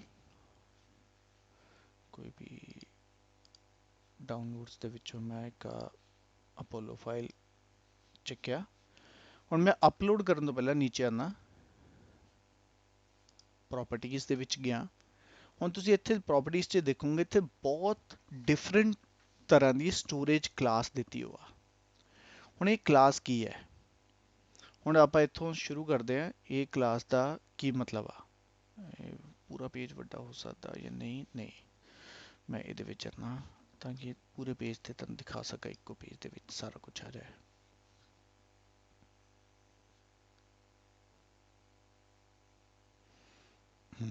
ਇਸ ਤਰ੍ਹਾਂ ਹੁਣ ਤੁਸੀਂ ਆ ਦੇਖੋ, ਕੰਪੇਅਰਿੰਗ ਦਾ S3 ਸਟੋਰੇਜ ਕਲਾਸਿਸ।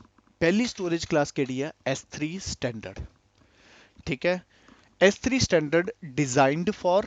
ਤੀਸਰਾ ਹੈਗਾ ਡਿਊਰੇਬਿਲਿਟੀ, ਚੌਥਾ ਹੈਗਾ availability, availability zones, minimum duration time, minimum billing, object size, ਫਿਰ ਹੈਗਾ ਅਦਰ ਕੰਸੀਡਰੇਸ਼ਨਸ। ਠੀਕ ਹੈ, ਹੁਣ ਅਸੀਂ ਦੇਖੀਏ ਰਹੇ ਕਿ ਇੰਨੀਆਂ ਕਲਾਸਿਸ ਕਿਉਂ ਬਣਾਈਆਂ ਆ। ਦੇਖੋ ਕਿੰਨੀਆਂ ਸਾਰੀ ਕਲਾਸਿਸ ਆ। ਇਹ ਜਿਵੇਂ ਕਿ ਆਪਣੇ ਅਗਰ ਅਸੀਂ ਲੈ ਕੇ ਚੱਲੀਏ ਟ੍ਰੇਨ ਜਾਂ ਫਲਾਈਟ, ਫਲਾਈਟ 'ਚ ਹੁੰਦਾ ਨਾ business class, economy class, semi economy class. ਠੀਕ ਹੈ, ਸੇਮ ਚੀਜ਼ ਇਹ ਆ। ਹੁਣ ਸਾਰਿਆਂ ਦਾ ਕੁਛ ਨਾ ਕੁਛ ਬੈਨੀਫਿਟ ਹੁੰਦਾ। ਹੁਣ ਬਿਜ਼ਨਸ ਕਲਾਸ ਦੇ ਵਿੱਚ ਬੈਨੀਫਿਟ ਕੀ ਹੁੰਦਾ? ਤੁਹਾਡੇ ਕੋਲ ਲੇਟਣ ਲਈ ਜਗ੍ਹਾ ਆ। ਠੀਕ ਹੈ, ਜ਼ਿਆਦਾ ਕੰਫਰਟ ਆ। ਠੀਕ ਹੈ, ਕਈ ਜਗ੍ਹਾ ਖਾਣੇ 'ਚ ਡਿਫਰੈਂਸ ਆ ਸਕਦਾ, ਹੋਰ ਚੀਜ਼ਾਂ 'ਚ ਡਿਫਰੈਂਸ ਆ। ਠੀਕ ਹੈ, ਜਿਹੜੀ ਪ੍ਰੀਮੀਅਮ ਇਕਨੋਮੀ ਹੁੰਦੀ ਆ ਉਹਦੇ 'ਚ ਥੋੜੀ ਲੈਗ ਸਪੇਸ ਪ੍ਰੀ ਇਕਨੋਮੀ ਨਾਲੋਂ ਥੋੜੀ ਜ਼ਿਆਦਾ ਹੁੰਦੀ ਆ, ਬਟ ਬਾਕੀ ਕੋਈ ਜ਼ਿਆਦਾ ਡਿਫਰੈਂਸ ਨਹੀਂ ਹੁੰਦਾ। ਠੀਕ ਹੈ ਨਾ, ਤੇ ਇਸ ਤਰ੍ਹਾਂ ਹੀ ਫਿਰ ਬਾਕੀ ਇਕਨੋਮੀ ਕਲਾਸਿਸ ਹੁੰਦੀਆਂ। ਹੁਣ ਇਹਦੇ ਵਿੱਚ ਵੀ ਸੇਮ ਆ। ਜਿਹੜਾ S3 ਸਟੈਂਡਰਡ ਆ ਉਹ ਹੈਗਾ ਆ ਜਿਹੜੀਆਂ ਫਾਈਲਸ ਤੁਸੀਂ ਡੇਲੀ ਬੇਸਿਸ ਤੇ ਯੂਜ਼ ਕਰਦੇ ਆ। Frequently access data more than once a month with millisecond access. ਠੀਕ ਹੈ, ਉਸ ਤੋਂ ਬਾਅਦ ਉਹਦੀ ਡਿਊਰੇਬਿਲਿਟੀ ਕਿੰਨੀ ਆ? ਡਿਊਰੇਬਿਲਿਟੀ ਹੈਗੀ ਆ 11 ਨਾਈਨਸ। ਪਹਿਲਾਂ ਮੈਨੂੰ ਇਹ ਦੱਸੋ ਇਹਨਾਂ ਦੋਨਾਂ 'ਚ ਡਿਫਰੈਂਸ ਕੀ ਹੁੰਦਾ? 9999 ਤੇ 9999999999 ਇਹ 'ਚ ਡਿਫਰੈਂਸ ਹੈਗਾ ਕੋਈ ਇਹਨਾਂ ਦੋਨਾਂ 'ਚ?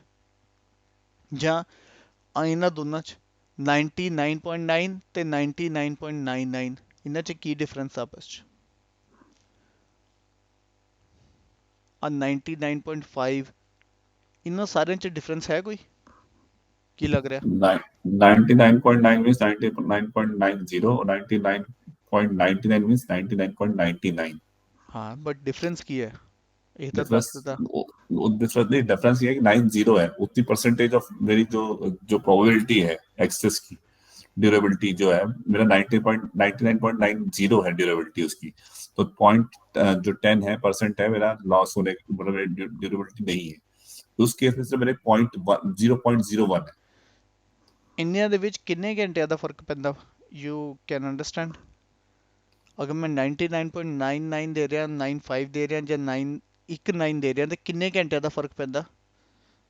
ਮੈਂ let me show you hi availability Wikipedia. ਜਦੋਂ ਵੀ ਕੋਈ ਕੰਟਰੈਕਟ ਸਾਈਨ ਹੁੰਦਾ ਕਿਸੇ ਵੀ ਕੰਪਨੀ ਦੇ ਵਿੱਚ, ਉਹ 99 ਦੇ ਹਿਸਾਬ ਨਾਲ हाँ SLA ਇਹਦੇ ਨਾਲ ਡਿਫਾਈਨਡ ਹੁੰਦਾ। ਤਾਂ ਅਸੀਂ ਕਿੰਨਾ SLA ਦਵਾਂਗੇ? ਦੇਖੋ ਫਰਕ ਹੀ ਪੈਂਦਾ। ਅਗਰ ਤੁਸੀਂ ਕਹਿੰਦੇ ਆ ਕਿ ਮੈਂ ਤੁਹਾਨੂੰ 99% SLA ਦਊਂਗਾ, 99%, ਉਹਦਾ ਮਤਲਬ ਹੈ 1 ਸਾਲ ਦੇ ਵਿੱਚ 3 ਦਿਨ ਤੱਕ ਤੁਹਾਡੀ ਸਰਵਿਸ ਬੰਦ ਰਹਿ ਸਕਦੀ ਆ, ਤਾਂ ਵੀ ਤੁਸੀਂ ਵਿਦਿਨ SLA ਆ। ਤੁਸੀਂ ਕਹਿੰਦੇ ਆ ਕਿ ਭਾਈ ਅਗਰ ਮੇਰੀ ਸਰਵਿਸ ਸਾਲ 'ਚ 3 ਦਿਨ ਬੰਦ ਰਹਿੰਦੀ ਆ, ਠੀਕ ਹੈ, ਜਾਂ 3.5 ਦਿਨ ਬੰਦ ਰਹਿੰਦੀ ਆ, ਤਾਂ ਵੀ ਮੈਂ SLA 'ਚ ਆ। ਕੁਆਟਰ ਦੇ ਵਿੱਚ 21 ਘੰਟੇ, ਮੰਥ 'ਚ 7 ਘੰਟੇ ਔਰ ਵੀਕ 'ਚ 1 ਘੰਟਾ ਬੰਦ ਰਹਿੰਦੀ ਔਰ ਦਿਨ 'ਚ 14 ਮਿੰਟ ਬੰਦ ਰਹਿੰਦੀ ਹੈ, ਤਾਂ ਵੀ ਮੈਂ ਵਿਦਿਨ SLA ਆ। ਹੁਣ ਇਹ ਕਿੰਨੇ ਅਵੇਲੇਬਿਲਿਟੀ 99.99, ਮਤਲਬ ਸਾਲ ਦੇ ਵਿੱਚ ਵੱਧ ਤੋਂ ਵੱਧ 1 ਘੰਟਾ ਬੰਦ ਹੋਊਗੀ ਸਿਰਫ S3। ਕੁਆਟਰ 'ਚ ਸਿਰਫ 13 ਮਿੰਟ, ਮੰਥ 'ਚ 4 ਮਿੰਟ ਤੇ ਵੀਕ 'ਚ 1 ਮਿੰਟ। ਹੁਣ ਡਿਊਰੇਬਿਲਿਟੀ ਦੇਖੋ ਕਿੰਨੀ ਆ, ਡਿਊਰੇਬਿਲਿਟੀ ਉਹ 11.9 ਹੈ, ਇੱਥੇ 9.9 ਦਿੱਤੇ ਅਗਰ ਉਹ ਤਾਂ 11 ਆ, ਮੈਂ 9 ਹਜੇ 9 ਦੀ ਗੱਲ ਕਰ ਲੈਂਦੇ ਹਾਂ। ਡਿਊਰੇਬਿਲਿਟੀ ਦੇ ਵਿੱਚ ਅਗਰ ਇਹ ਆ ਕਿ ਤੁਹਾਡੀ ਜਿਹੜੀ ਫਾਈਲਸ ਉੱਥੇ ਪਈਆਂ ਸਾਲ ਦੇ ਵਿੱਚ ਕਦੋਂ ਹੋ ਸਕਦਾ ਮਿਸ ਹੋ ਜਾਣ, ਸਿਰਫ 31 ਮਿਲੀ ਸੈਕਿੰਡ। ਅਗਰ 11 ਨਾਈਨਸ ਆ ਤਾਂ ਵਨਸ ਇਨ 100 ਈਅਰ ਤੁਹਾਡੀ ਫਾਈਲ ਲਾਸ ਹੋ ਸਕਦੀ ਆ। ਮਤਲਬ ਇੰਨਾ ਇਹ ਡਿਊਰੇਬਿਲਿਟੀ ਹੈ ਇਹਨਾਂ ਦੀ S3 ਦੀ ਕਿ ਵਨਸ ਇਨ ਮਤਲਬ 100 ਈਅਰਸ ਕੋਈ file might B missing, but possible ਨਹੀਂ ਆ ਕਹਿੰਦੇ। ਠੀਕ ਹੈ, ਇੰਨੀ ਡਿਊਰੇਬਿਲਿਟੀ ਉਹ ਦੇ ਰਿਹਾ। ਐਕਸੈਸਿਬਿਲਿਟੀ ਦੇ ਵਿੱਚ, ਅਵੇਲੇਬਿਲਿਟੀ ਦੇ ਵਿੱਚ ਉਹਨਾਂ ਨੇ 999 ਆ ਦਿੱਤਾ ਆ। ਦੇਖੋ 95 ਔਰ 99 ਦੇ ਵਿੱਚ ਕਿੰਨਾ ਫਰਕ ਆ ਗਿਆ। ਤੁਸੀਂ ਦੇਖਿਆ ਨਾ ਇੱਥੇ ਦੋ ਸਰਵਿਸਿਜ਼ ਆ, ਕਿੱਥੇ ਗਿਆ,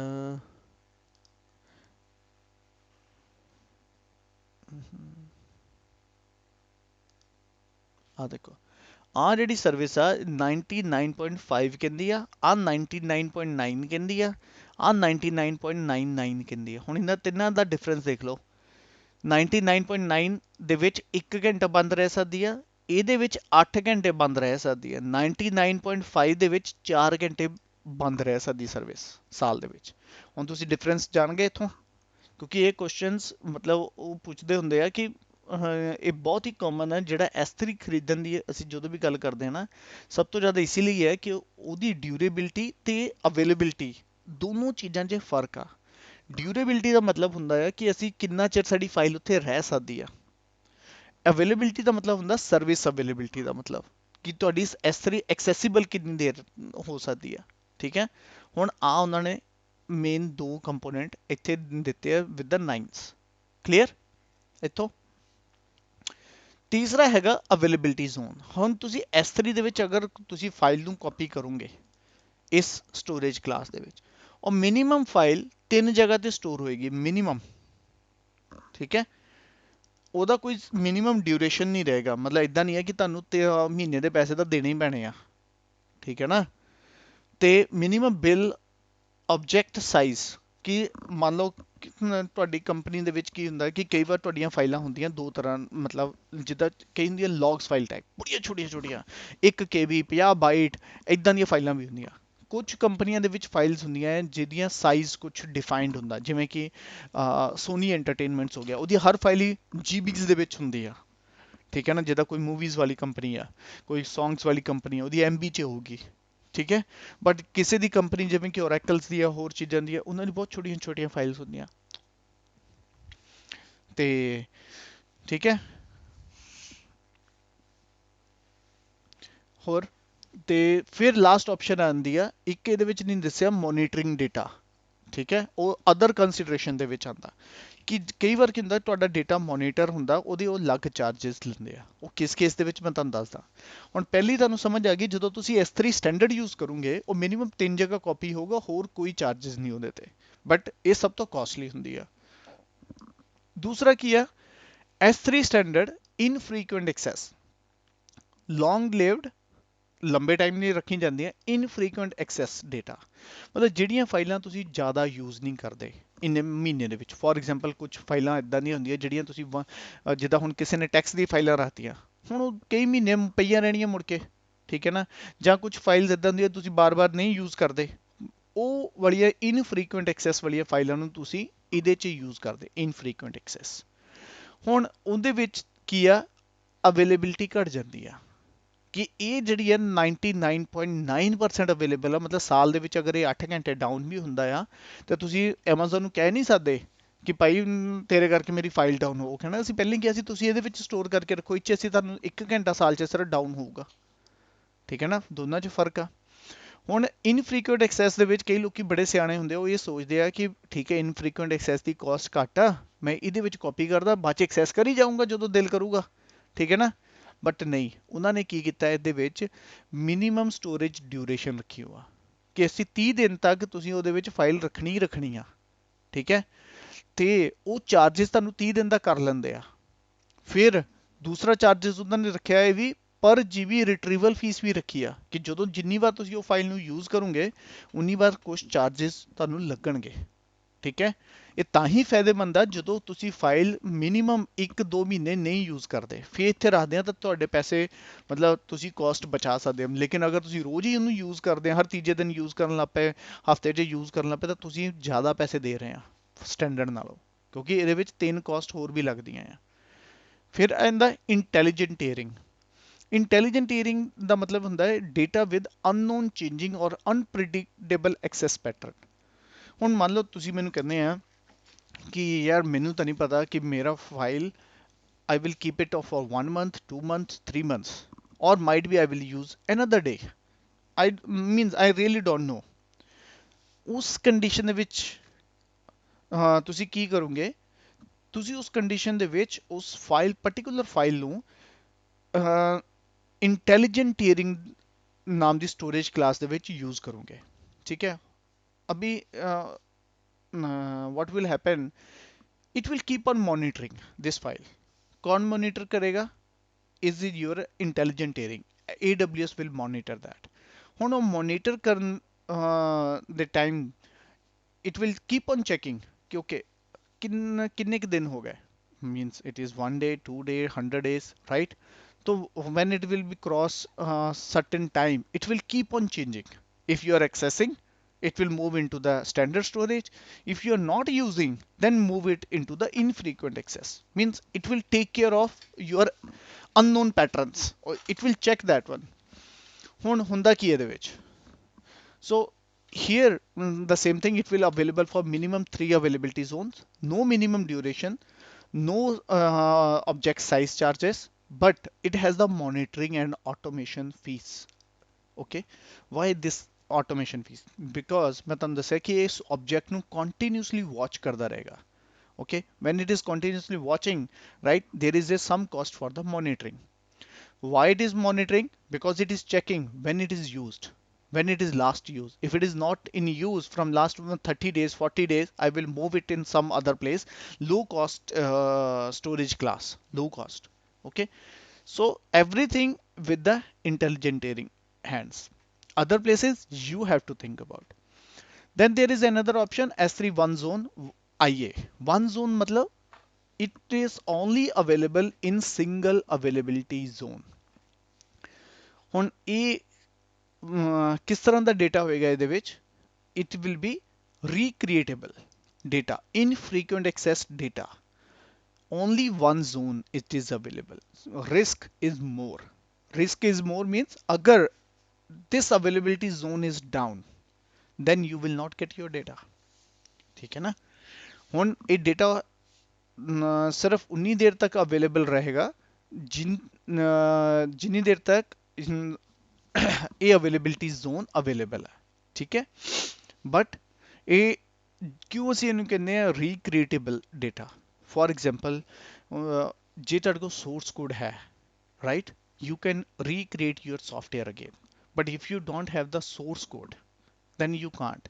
ਹੁਣ ਮੰਨ ਲਓ your source code in GitHub, you just execute and there ਜੋ ਵੀ ਉਹਦਾ exe ਫਾਈਲ ਜੋ ਵੀ ਤੁਸੀਂ ਬਣਾਇਆ ਉਹਨੂੰ S3 ਦੇ ਵਿੱਚ ਕਾਪੀ ਕਰਤਾ।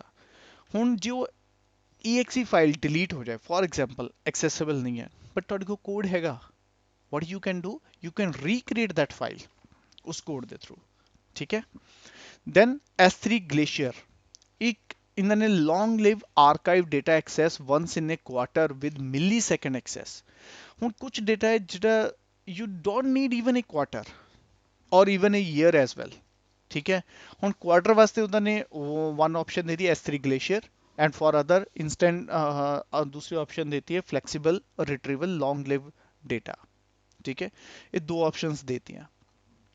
मिनिमम 3 डेज, वो भी 3 अवेलेबिलिटी जोन रहेगा, ये भी 3 अवेलेबिलिटी जोन रहेगा, बट थोड़ा डिफरेंस किया, मिनिमम ड्यूरेशन इन्होंने देती 90 डेज कि ਇਹ ਜਿਹੜਾ ਡੇਟਾ ਇਹਦੇ ਵਿੱਚ ਆਏਗਾ ਮਿਨੀਮਮ ਤੁਸੀਂ 90 ਡੇਜ਼ ਤੱਕ ਰੱਖਣਾ ਪਏਗਾ।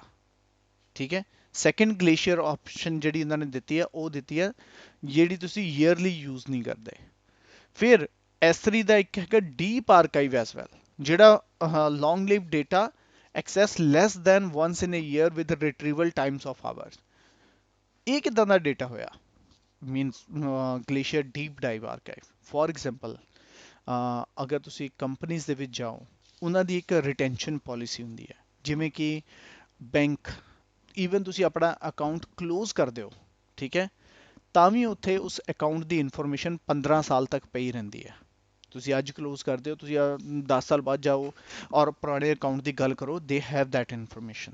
ਐਸੇ ਹੀ ਇੰਸ਼ੋਰੈਂਸ, ਹੈਲਥ ਕੇਅਰ, ਹਰ ਜਗ੍ਹਾ ਇੱਕ ਮਿਨੀਮਮ ਸੈਟ ਆਫ ਡੇਟਾ ਹੈ, ਜਿਹੜਾ ਤੁਸੀਂ minimum is there retention policy. ਕਿਸੇ ਦੀ 7 ਸਾਲ ਆ, ਕਿਸੇ ਦੀ 10 ਸਾਲ ਆ, ਕਿਸੇ ਦੀ 15 ਸਾਲ ਆ। ਉਹ ਤੁਸੀਂ ਉਸ ਤਰ੍ਹਾਂ ਦੇ ਡੇਟਾ ਨੂੰ, ਮੀਨਸ ਯੂ نو ਕਿ ਮਤਲਬ ਇਹ ਡੇਟਾ ਨਹੀਂ ਯੂਜ਼ ਹੋਣਾ, ਫਿਰ ਵੀ ਤੁਸੀਂ ਉਹਨੂੰ ਰੱਖਦੇ ਆ ਕਿ ਪਤਾ ਨਹੀਂ ਇਹ ਕੰਪਨੀ ਦੀ ਪਾਲਿਸੀ ਆ, ਅਸੀਂ ਰੱਖਣਾ ਹੀ ਪੈਣਾ। ਉਨ ਕੰਡੀਸ਼ਨ ਦੇ ਵਿੱਚ ਤੁਸੀਂ ਡੀਪ ਆਰਕਾਈਵ ਦੇ ਵਿੱਚ ਉਹਨੂੰ ਦੇ ਦਿੰਦੇ ਆ, ਠੀਕ ਹੈ। ਉਹਦੇ ਵਿੱਚ ਕੀ ਹੈ, ਮਿਨੀਮਮ ਡਿਊਰੇਸ਼ਨ ਇਜ਼ 180 ਡੇਜ਼, ਠੀਕ ਹੈ।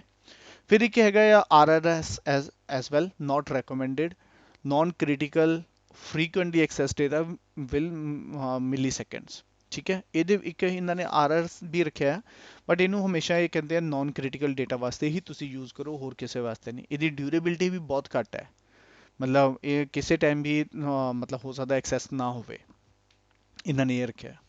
ਹੁਣ ਜਦੋਂ ਤੁਸੀਂ ਫਾਈਲ ਅਪਲੋਡ ਕਰਦੇ ਆ, ਇਹ ਤੁਸੀਂ ਇਹ ਡਿਸਾਈਡ ਕਰਨਾ ਕਿ ਇਹ ਫਾਈਲ ਕਿੱਥੇ ਜਾਣੀ ਚਾਹੀਦੀ ਹੈ, ਸਟੈਂਡਰਡ, ਇੰਟੈਲੀਜੈਂਟ ਟੀਅਰਿੰਗ, ਇਹ ਸਾਰੀਆਂ ਚੀਜ਼ਾਂ।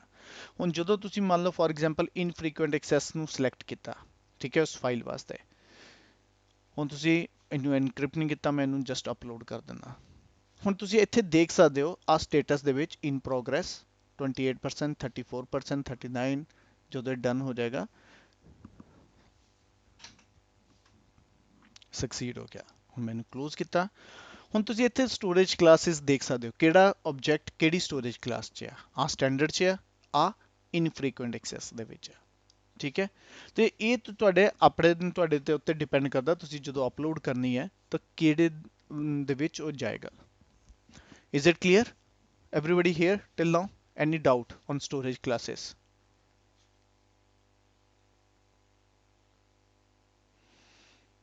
No. ਠੀਕ ਹੈ, ਇਹਨੂੰ ਥੋੜਾ ਜਿਹਾ ਸਟੱਡੀ ਕਰਕੇ ਰੱਖਣਾ ਕਿ ਕਿਹੜਾ ਕਿਹਦੇ ਵਿੱਚ ਯੂਜ਼ ਹੁੰਦਾ, ਜਸਟ ਫॉर ਯੂਅਰ ਇੰਟਰਵਿਊ ਔਰ ਜਦੋਂ ਵੀ ਡਿਸਕਸ਼ਨ ਕਿਤੇ ਵੀ ਹੋਣੀ ਆ, ਤੁਹਾਨੂੰ ਥੋੜਾ ਜਿਹਾ ਯਾਦ ਰਹਿਣਾ ਚਾਹੀਦਾ, ਠੀਕ ਹੈ।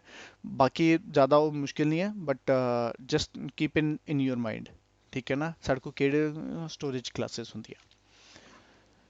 ਠੀਕ ਹੈ, ਆਪਾਂ ਇੱਥੇ just take the 5 minutes break and we'll come back. Yeah, so what is your question? One zone. हाँ, one zone when recreatable infrequently, आपने यूज किया word code, right? Hmm. Means ये है वन जोन दैट मींस मेरा backup copies, I don't have backup copies, Hmm. ठीक है।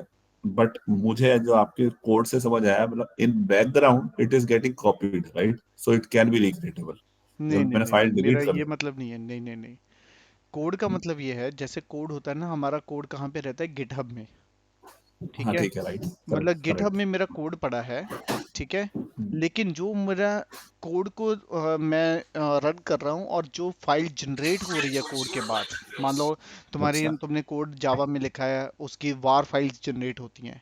अभी वार files को आप S3 में रख देते हो, अभी ये ठीक क्या है, बोलता है कि वो वार फाइल्स को आप दोबारा जनरेट कर सकते हो, राइट, बिकॉज आपके पास कोड पड़ा हुआ है कहीं ना कहीं, ठीक है। तो अगर यहाँ पे मैं वो वाली वार फाइल्स यहाँ रख दूंगा, बट वो रिक्रिएटेबल हैं, तो मुझे फर्क नहीं पड़ता। ठीक है, हाँ ये चीज़ है। ठीक है, समझ मैं इसमें कोड नहीं समझ रखूंगा, कोड अगर यहाँ रख दूंगा तो ये तो बहुत प्रॉब्लमेटिक हो जाएगा मेरे लिए, क्योंकि कल को अगर अवेलेबल नहीं, मेरा तो कोड चला गया सारा। तो कोड शुड हाँ बी निश्चित, समवेयर जहाँ पे प्रॉपर होना चाहिए। तो यहाँ पे सिर्फ वो फाइल्स आएंगी जो रिप्रोड्यूसिबल है, ठीक है, समझ गया। ठीक है। हम्म, ओके, तो हम नेक्स्ट शुरू करते हैं इसको। अभी क्लासेस होगी हमारी। अभी आते हैं हम इसकी प्रॉपर्टीज के ऊपर। प्रॉपर्टीज में क्या है कि AWS रीजन कहाँ पे है, और अभी सबसे बड़ा क्या है, इसका नाम क्या है, ये हमें देखना है। एक मिनट, मैं अगर इस पे क्लिक करता हूँ दोबारा, ये रह गया था। इसका नाम पढ़ो क्या लिखा है, एक्सा इन्फोटेक, ये मेरी फाइल का नाम है, डॉट s3.amazonaws.com। तो ये इसका पर्टिकुलर नेम आ जाता है, स्लैश फिर मेरा फाइल नेम आ जाता है, ये बकेट नेम फिर .s3.amazonaws.com। ये सिर्फ एप्लीकेबल है नॉर्थ वर्जीनिया के लिए, क्योंकि नॉर्थ वर्जीनिया इसका पहला डेटा सेंटर था। ठीक है, तो इसका नाम में डेटा सेंटर का नेम नहीं आता। बट अगर मैं मान लो अपना कोई भी और लेता हूँ, जैसे ये ओरेगॉन है, मैं इस पर क्लिक करता हूँ, इसके अंदर माई डेटा है, इसके अंदर देखता हूँ कोई फाइल है, यस है, तो मैं ये फाइल पे क्लिक करता हूँ, तो अगर आप इसका नाम देखते हो तो इसमें क्या लिखा है, s3.us west, मतलब क्या है, इसमें उस पर्टिकुलर रीजन का नाम दिखाई दे रहा है आपको, राइट। तो राइट। सिर्फ ये चीज पॉसिबल ओनली नॉर्थ वर्जीनिया में ये नहीं है, मतलब नॉर्थ वर्जीनिया उनका पहला डेटा सेंटर था, और शायद उन्होंने भी नहीं सोचा होगा कि हम इतने डेटा सेंटर बनाएंगे, उन्होंने तब से उसका नाम वैसे ही रखा हुआ है, ठीक। उसको चेंज नहीं किया। लेकिन उसके बाद उन्होंने जितने डेटा सेंटर बनाए हैं, जितने भी रीजन बनाए हैं, उसमें उनका नाम बीच में आता है। ठीक है, तो यहां से ठीक। आपको पता लग जाता है ये फाइल नहीं है। अगर ये ऐसा नेम नहीं लिखा हुआ है, जैसे मैं मुंबई वाला ये निकालता हूं, तो उसमें एपी साउथ आएगा, मैं इस फाइल पे क्लिक करता हूं, तो ये देखो एपी साउथ -1 ये आता है। तो यहां से आपको पता लग जाता है इस ये ऑब्जेक्ट कहां पे क्रिएटेड है। ठीक है, अगर ये नाम नहीं है तो इसका मतलब ये कहां पे क्रिएटेड है, नॉर्थ वर्जीनिया में। ठीक है, ठीक। Clear. Clear. This is the naming convention. अभी हम उससे आते हैं एक्साइन फोटेक प्रॉपर्टीज में। प्रॉपर्टीज में पहली ऑप्शन है bucket versioning. So what it means versioning, versioning का क्या मतलब होता है कि कोई भी फाइल जब भी आपके पास पड़ी होगी, ठीक है, आपने आज एक फाइल रखी, ठीक है, उसका नाम है फॉर एग्जांपल ABC, ठीक है, इस फाइल को थोड़े दिनों के बाद आपने अपडेट कर दिया, तो अभी ये इसका वर्जन 1 हो गया। ठीक है, ये ये उसका वर्जन, जहाँ ऐसे मान लो ये आपकी मेन फाइल होगी और ये इसका पुराना वर्जन, मतलब वर्जन 1 हो गया, ये पुरानी फाइल है। अभी ये फाइल को आपने फिर से अपडेट कर दिया, इसमें कुछ और लिख दिया, ठीक है, तो ये वाली फाइल अभी बन गई आपकी वर्जन 2। होता क्या है कि आपको सडनली याद आता है, ओ नहीं नहीं नहीं यार, मुझे तो पुरानी फाइल चाहिए, जो पहले वाला डेटा था वो सही था, ये तो गलत हो गया सारा, तो आप उसको रीस्टोर कर सकते हो। जहां मान लो ये फाइल आपकी मेन फाइल आप डिलीट हो गई गलती से, तो आप यहां से रीस्टोर कर सकते हो उसको। ठीक है, तो हाउ इट वर्क्स, सबसे पहले तो आपको वर्शनिंग को अनेबल करना पड़ता है, अनेबल, ये बाय डिफॉल्ट अनेबल नहीं होती। और उसके बाद आप मल्टी फैक्टर ऑथेंटिकेशन भी आजकल वो कर सकते हो फॉर डिलीशन के लिए। ठीक है, अनेबल, तो ये अनेबल हो गया। ठीक है, वर्शनिंग अभी कैसे पता लगा ये अनेबल हो गया, अगर मैं ऑब्जेक्ट्स पे क्लिक करता हूं तो यहाँ पे एक नई ऑप्शन आ गई, शो वर्जन्स। बट अगर आप क्लिक करोगे यहाँ पे शो वर्जन्स, इस साइड करोगे तो सभी वर्जन आईडी नल दिखा रहा है। तो यहाँ पे अंडरस्टैंडिंग ये है, जो भी फाइल्स वर्जन अनेबल होने से पहले थी वहां पे, उनका वर्जन आईडी नल रहेगा, मींस उसका कोई वर्जन नहीं है पुराना। अभी मैं एक और फाइल को अपलोड करता हूं, अपलोड, तो मैं डाउनलोड्स में दो फाइल्स को दोबारा अपलोड कर देता हूं, ये दोनों को, एक फाइल पहले थी, एक फाइल नहीं थी, तो let me upload both the files.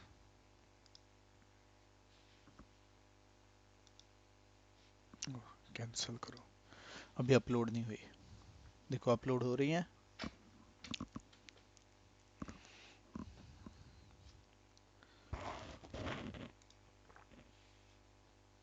अभी देखो दो फाइल अपलोड होगी, लेकिन एक ही, ये दोनों का टाइम अपडेट हो गया। अभी मैं शो वर्जन पे कर रहा हूं, तो देखना एक फाइल के, ये जो प्रभनूर सिंह की ये फाइल है, इसके दो वर्जन, यहाँ पे पुराना वर्जन में नल दिखा दे रहा है, नए में ये वर्जन आईडी आ गया, इसमें भी देखो नई फाइल्स में वर्जन आईडी आ गया। अभी मैं फिर से अपलोड करता हूँ, I will upload once again, upload, add files, तो मैं इन्हीं दोनों फाइल्स को फिर से अपलोड कर देता हूँ। ठीक है, सेम फाइल्स को।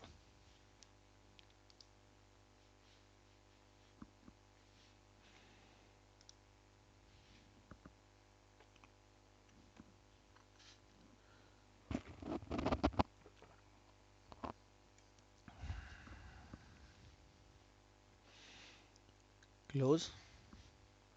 तो आप यहां देखोगे, मैं फिर से वर्जन करता हूं, तो अभी इस फाइल के 3 वर्जन हो गए, उसके दो एक वर्जन हो गया। तो इसका ये पुराना वर्जन है, ये उसका नया वर्जन आईडी हो गया अभी। और इस फाइल का जो प्रबनूर की 3 फाइल्स यहाँ पे शो कर रही हैं, पहला वर्जन नल है क्योंकि इसका कोई वर्जन आईडी नहीं है, जो पहले की थी। ये दो नए वर्जन आईडी दिखाई दे रहे हैं आपको। ठीक है, मैं वर्जन को क्लोज कर देता हूँ। तो यहाँ आप देखोगे कि फाइल्स ऐसी हैं। मैं प्रबनूर पे क्लिक करता हूँ और इस फाइल को डिलीट कर देता हूँ, delete it.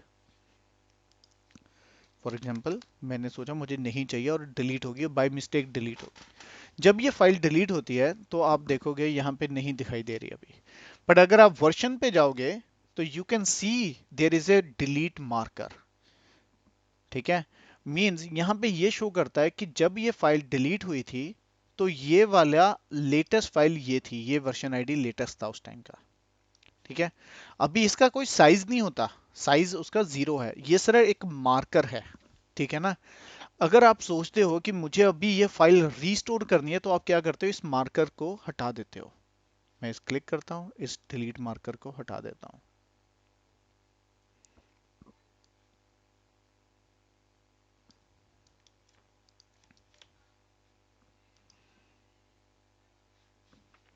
Done, delete marker. अगर आप देखोगे यहाँ पे वो फाइल रीस्टोर होगी। ठीक है, तो ये था।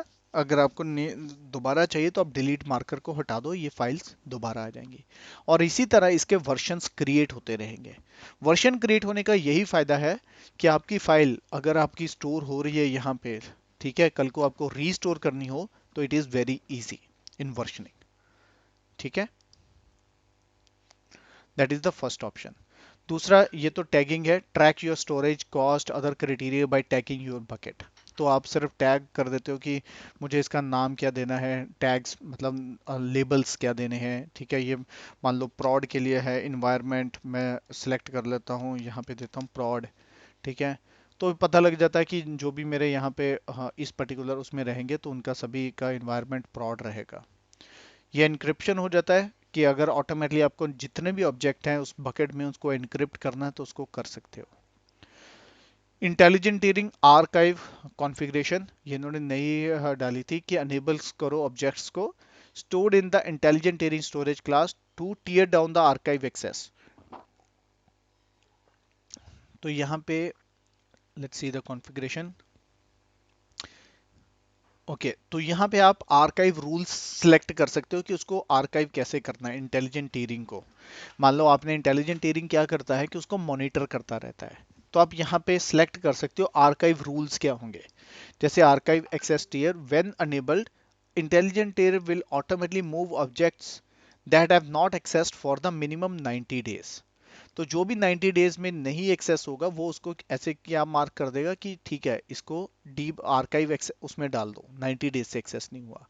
ठीक है, dates until transition to the access tier, यहाँ पे तुम वो डेट 90 डेज से 730 डेज तक दे सकते हो। फिर डीप आर्काइव कब करेगा, उसको जब 180 डेज से ऊपर हो जाएगा। तो आप यहाँ पे पर्टिकुलर डे मेंशन कर सकते हो किस दिन के बाद वो उसको डीप आर्काइव में डाल दे इंटेलिजेंट टियरिंग आपका। हाँ, यहाँ पे आ जाता है logs, server access logs. Logs request for access your bucket. तो अभी आपकी बकेट एक्सेस हो रही है तो इसके लॉग्स जनरेट होंगे, कौन एक्सेस कर रहा है, क्या हो रहा है। तो यस, तो आप एक bucket policy will be updated. आप क्या कर सकते हो, एक टारगेट बकेट रख सकते हो जिसमें सारे लॉग स्टोर हों। जनरली क्या करते हो, आप एक सेपरेट बकेट बनाते हो लॉग्स के लिए। ठीक है, नहीं तो आप सेम में भी डाल सकते हो। मैं ब्राउज करता हूँ S3, आप यहाँ पे मान लो सेम बकेट में ही डालना चाहते हो। ठीक है, ये इसी पाथ को चूज कर लिया मैंने। तो इसके अंदर मैं एक आप खुद का पाथ अगर कुछ डालना चाहते हो तो वो भी कर सकते हो कि स्लैश लॉग्स, मैं ऐसे लिख देता हूँ। तो इसमें क्या होता है, ये पर्टिकुलर उस लॉग्स के लिए यहाँ पे जाएगा उस फोल्डर के अंदर। ठीक है, तो जो भी एक्सेस लॉग्स होंगे ये इमीडिएटली नहीं क्रिएट होंगे, इसमें टाइम लगेगा जैसे जैसे आपकी बकेट एक्सेस होगी, लेकिन ये इतना ज़्यादा क्रिएट होगा, इतना ज़्यादा क्रिएट होगा कि it will charge you actually a lot. कैसे चार्ज होता है? अब 5 GB तो फ्री होता है, लॉग्स बहुत छोटे होते हैं, लेकिन अगर तुम मॉनिटरिंग में जाते हो अपने इसमें बिलिंग डैशबोर्ड में, मैं तुम्हें दिखा देता हूँ। अगर अपने बिलिंग डैशबोर्ड में जाते हो तो जो S3 बकेट है, कम डाउन व्यू ऑल, यहाँ S3 बकेट में देखो एक ऑप्शन है 5 GB फ्री है, दैट इज ओके क्योंकि तुम्हारे लॉग्स ज़्यादा जनरेट नहीं होंगे। लेकिन अगर तुम्हारे पास एक और ऑप्शन है, S3 का ही आएगा,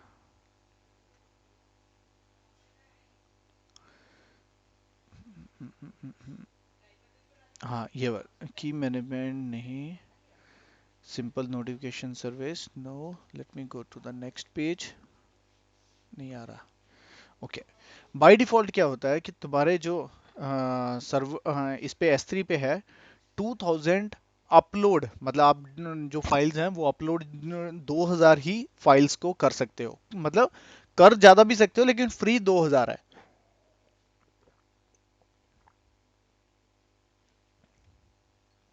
मतलब राइट 2000 है और रीड 20,000 है, वो यहाँ पे लिखा नहीं हुआ है, समरी में नहीं है, लेकिन फ्री फ्री टीयर के डिटेल में वो आ जाएगा। ये टॉप सर्विसेज यूजेस में है, लेकिन अगर आप उसमें S3 में जाओगे तो वो बाय डिफॉल्ट फ्री उतना है। तो होगा क्या कि जब आप लॉग्स ज़्यादा जनरेट होंगे, इट मींस ज़्यादा राइट होगा, ज़्यादा राइट होगा तो वहाँ पे डेटा वहाँ पे वो रहेगा, ठीक है, तो स्टोर रहेगा। ओके, तो आपको लॉग्स जनरेट करो, लेकिन उस पर ध्यान रखना जैसे ही जनरेट होने शुरू हो जाए तो आप सिर्फ अपने देखने के लिए उसको रख लो, लेकिन उसके बाद इसको डिलीट कर दो, ठीक है, और डिसेबल कर दो, यहीं पे आगे एडिट करो और यहाँ पे डिसेबल कर दो सर्वर एक्सेस लॉग्स। नेक्स्ट हमारा है bucket versioning, server logs, event, ये cloud trail data events, configure cloud trail data events to log S3 object level API operation. अभी ये तो हो गया तुम्हारे bucket level server access logs, but तुम्हारा कौन सा ऑब्जेक्ट यूज हो रहा है उसकी को, मतलब कोई उसको अपडेट कर रहा है, कोई उसको डिलीट कर रहा है, उस ऑब्जेक्ट को कोई ऑब्जेक्ट क्रिएट कर रहा है, उसका सारा इवेंट कहाँ पे स्टोर होगा? इस क्लाउड ट्रेल में। Cloud trail is the service in AWS जो सारे इवेंट्स को मॉनिटर करता है। तो आप कॉन्फ़िगर इसको कर सकते हो इन क्लाउड ट्रेल। तो लेट्स क्लिक ओवर हियर। तो क्लाउड ट्रेल में क्रिएट करो ट्रेल, यहाँ पे नाम देते हो S3 ट्रेल। तो क्रिएट न्यू S3 बकेट, कहाँ पे स्टोर करना है, ठीक है, तो इस नाम से क्रिएट हो जाएगा लॉग्स। नहीं तो तुम एग्जिस्टिंग भी दे सकते हो, फॉर एग्जांपल मैं एग्जिस्टिंग में सेम ही दे रहा हूँ एक्सा इन्फोटेक, बट जनरली क्या करते हैं लोग कि उसके लिए अलग बना देते हैं, प्रीफिक्स में लिख दो क्लाउड ट्रेल, जहाँ लॉग्स क्लाउड ट्रेल लॉग्स, ऐसे कुछ भी आप लिख सकते हो स्लैश, तो वो उसके ओके ऐसे रहेगा, CloudTrail Exa Infotech CloudTrail logs, फिर उसमें AWS लॉग्स, फिर ऐसे बन के आ जाएगा। Data logs by default enable रहेगा, ठीक है, एनक्रिप्शन उनके ऊपर अनेबल मैंने कर दिए हैं, इसको जरूरत नहीं है, इसको डिसेबल ही करता हूँ। ये वैलिडेशन करेगा, नोटिफिकेशन भी अगर आपको भेजनी है तो आप नोटिफिकेशन भी भेज सकते हो कि आपके ईमेल पे आए। क्लाउड वॉच लॉग्स अनेबल करने हो कि हाँ आपको ये सारे लॉग्स क्लाउड वॉच पे जाए, वहाँ पे आप जाके उसको मॉनिटर कर सको, लेकिन हम we will learn this one in details into the CloudWatch chapter. तो इवेंट्स सारे देखेगा, ये मैनेजमेंट इवेंट्स, डेटा इवेंट्स और इनसाइट इवेंट्स, आपको कौन से चाहिए, तीनों चाहिए तो आप तीनों को सिलेक्ट कर सकते हो, और डिपेंड करता है कि आपको कौन कौन से इवेंट्स यहाँ पे चाहिए, ठीक है। तो नेक्स्ट,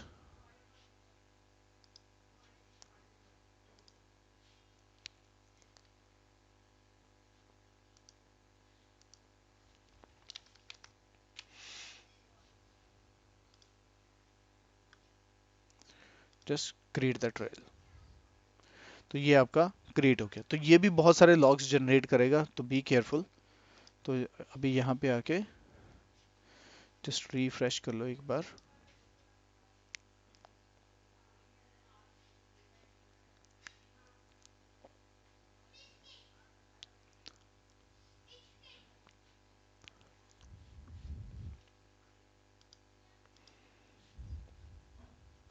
हम्म,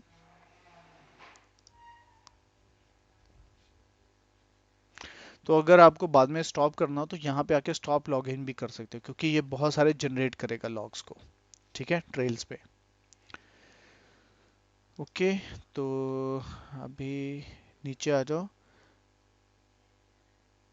दिस ऑप्शन, ये तो ऑब्जेक्ट लॉक है। अगर आपको वार्म करना होगा अभी आप कुछ नहीं कर सकते, ये ड्यूरिंग क्रिएशन ही होता है सिर्फ।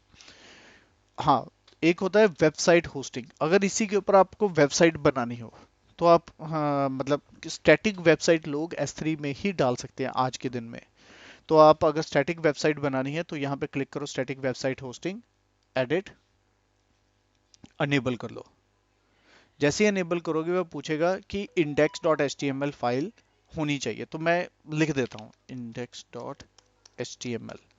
ठीक है, मेरी एक फाइल होगी index.html, जहाँ जिसको मैं अपलोड यहाँ पे करूँगा और वो फाइल एक्सेस होनी शुरू हो जाएगी। और सेव चेंजेस कर किया मैंने। तो अभी यहाँ पे एक फाइल को मैं क्या करता हूँ, index.html को यहाँ अपलोड करता हूँ। तो मेरे पास होनी चाहिए एक फाइल index.html।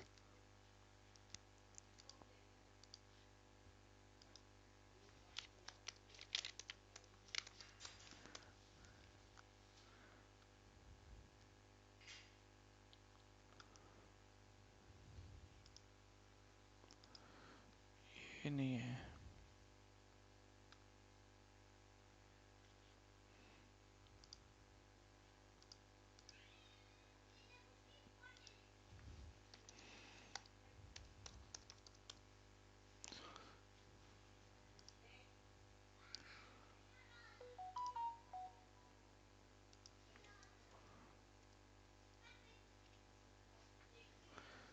ठीक है, ये एक फाइल है, मैं इसको अपलोड करके देखता हूँ क्या है इसमें। ओके, ये अपलोड होगी मैंने index.html। अभी यहाँ पे अगर मैं S3 बकेट मैंने अपना इसको लोकल वेबसाइट बनाना है, ठीक है, तो मैं क्या करता हूँ, इसकी प्रॉपर्टीज में दोबारा स्टैटिक वेबसाइट पे जाता हूँ नीचे। तो यहाँ पे एक लिंक बन के आ गया। इस लिंक को अगर मैं कॉपी करता हूँ और एक्सेस करने की कोशिश करता हूँ तो पहले शायद एरर देगा। It's okay, access denied. It's okay, because मेरा जो मैंने index.html फाइल अपलोड किया है उसको मैंने वो नहीं किया, अवेलेबल नहीं किया है, मेक पब्लिक। तो यहाँ पे अभी रिफ्रेश करता हूँ।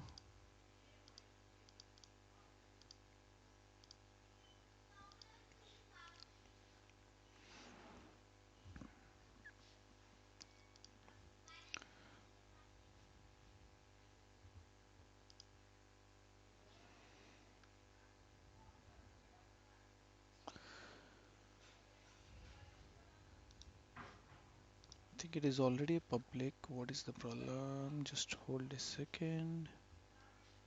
Let me try once again.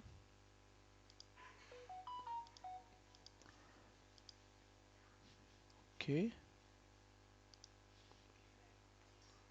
Field 2 added public access.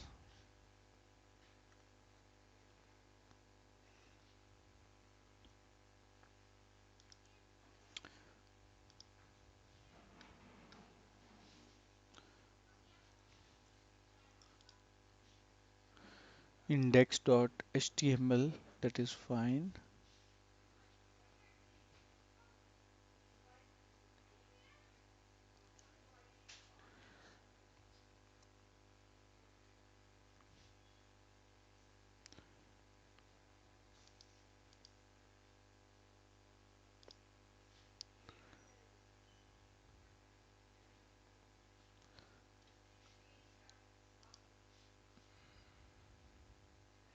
Spelling is correct. Let me try to access this file first. hello world. Just write one line, hello world. This is fine. If this is working, this should also work. Now,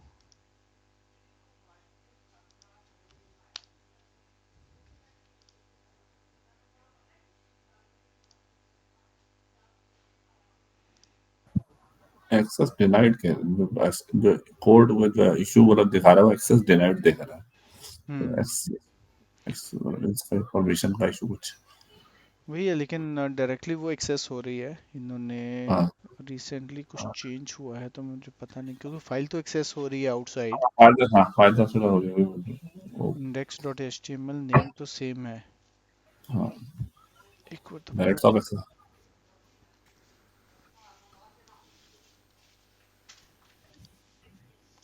properties,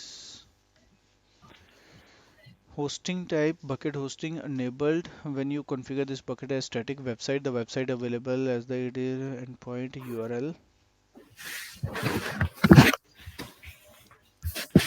Let me check.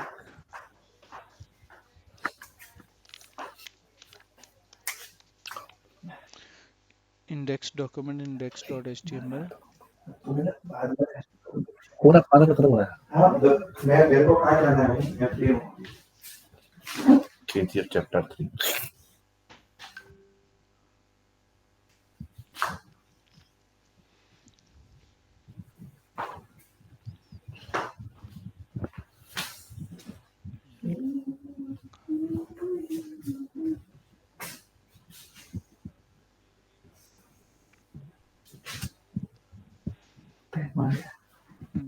Critical Okay, small okay, cap okay. Share time आ सकता है। Just a सब second. बताता हूँ।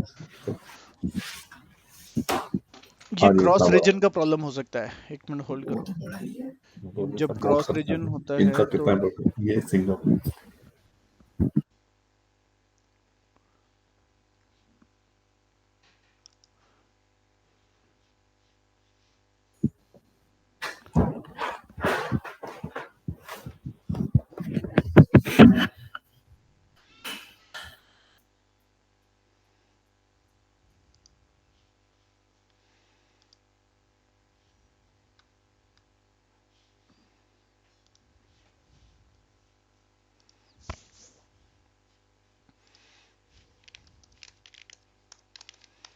ये मुझे लगता है कोर्स की वजह से हो रहा है, but let me check once, save it.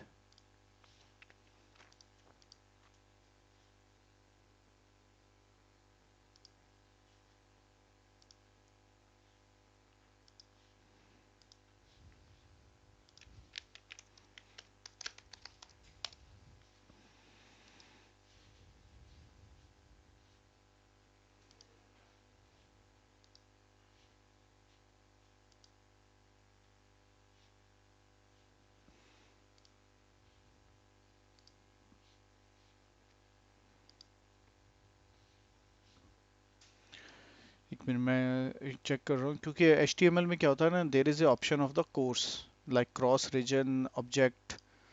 मैं मुंबई में डाल रहा हूँ, एक मिनट होल्ड करना, जस्ट आई एम चेकिंग। अभी अच्छा ट्राई करते हैं, same issue is coming.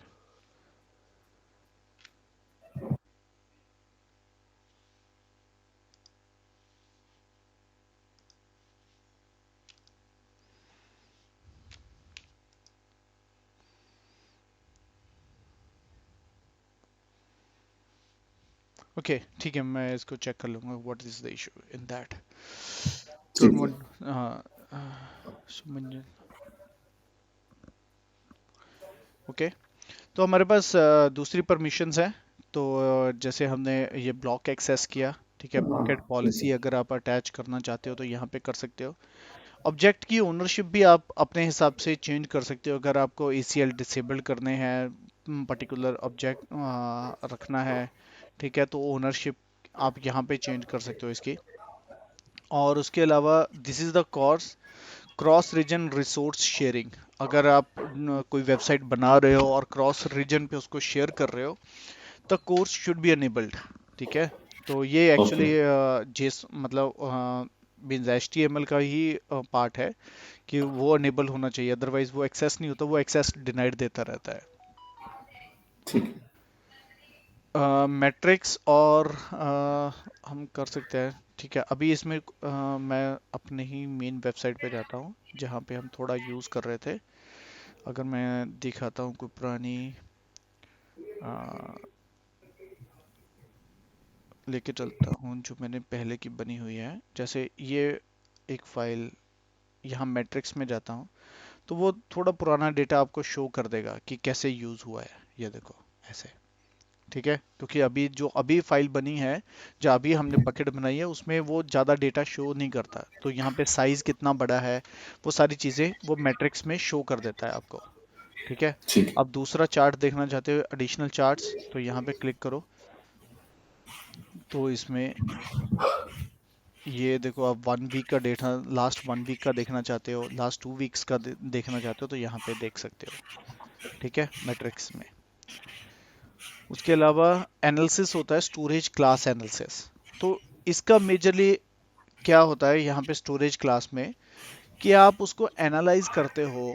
Create analysis to analyse all the objects in this bucket and configure filter to the group object to for analysis. मतलब आपको ये देखना है कि मेरा जो इसमें फाइल्स हैं वो कब से पड़ी हुई हैं, कितना डेटा किस स्टोरेज क्लास में है। तो वो सारी चीज़ें का हम पे है, उसका पूरा ये बना के देगा आपको ग्राफ। ठीक है, तो मैं आपको एक दिखा भी देता हूँ ये कैसा रहता है। ये इमीडिएट नहीं बनता, तो it will take couple of days, minimum 24 hours. तो ये ऐसे आपको डेटा कैसे दिखाएगा, ऐसे दिखा सकता है कि कौन सा डेटा कब पड़ा है। अभी तो CSV में भी आ रहा है एनालिटिक्स। पहले सिर्फ ये GUI दिखाता था, जैसे मैं अभी दिखाता हूँ माई कॉन्फ़िग डेटा। तो आप कोई रूल लगाना चाहते हो, पर्टिकुलर फोल्डर को ही सिर्फ देखना चाहते हो, तो आप यहाँ पे लगा सकते हो apply all data all objects, तो कर सकते हो। इसमें अनेबल है, आप CSV को अनेबल कर दो, तो यहाँ पे ये आपको भेजना शुरू कर देगा CSV फाइल। ठीक है, तो दिस अकाउंट में आप डेस्टिनेशन बता दो कहाँ वो CSV फाइल को डाले। तो आप सेम जो choose destination to upload the resources. तो अभी क्या है, वो डेस्टिनेशन पूछ रहा है कहाँ पे लगाना है, क्योंकि ये सेम जैसे मैंने इस पे लगाया, तो ये सेम क्लास जहाँ पे वो ये वाली बकेट है मेरी, एडुरेका डेटा सिंक डेमो, तो वहाँ पे ये दिखाएगा। अगर मैं एक्सा इन्फोटेक पे जाता हूँ तो ये मेरी नॉर्थ वर्जीनिया में है। ठीक है, नॉर्थ वर्जीनिया का अगर मुझे मैट्रिक्स में जाऊं, तो यहाँ पे एनालिसिस करूं, तो यहाँ पे जब मैं अपलोड किया ये अनेबल करूंगा, तो ये पूछेगा कि कहाँ पे इसको स्टोर करना है CSV फाइल को। तो सारी फाइल जो मेरा रीजन दिखाएगा वो नॉर्थ वर्जीनिया वाली ही वो दिखाएगा। राइट, तो आपकी मतलब जी ये जो CSV फाइल होगी जिसमें सारी डिटेल्स होंगी अबाउट योर ऑब्जेक्ट्स, तो वो उसी रीजन में रहेंगी। ये क्यों ऐसे होता है, क्योंकि इन्होंने AWS का बाय डिफॉल्ट ये प्रॉमिस है, तुम्हारा डेटा S3 से बाहर नहीं जाए, मतलब उस रीजन से बाहर नहीं जाएगा। तो ये सेव भी उसी रीजन में करता है, बाद में आप उसको कहीं पे भी लेके जाओ, आपकी मर्जी है। ओके। मैनेजमेंट हम लोग ओके बाकी नहीं है, तो हम मैनेजमेंट हम कल स्टार्ट करेंगे इसका। ठीक है, ठीक है। तो ठीक है। हम यहीं पे स्टॉप करते हैं आज। तो मैनेजमेंट ठीक फिर है। कल स्टार्ट करते हैं। ठीक है।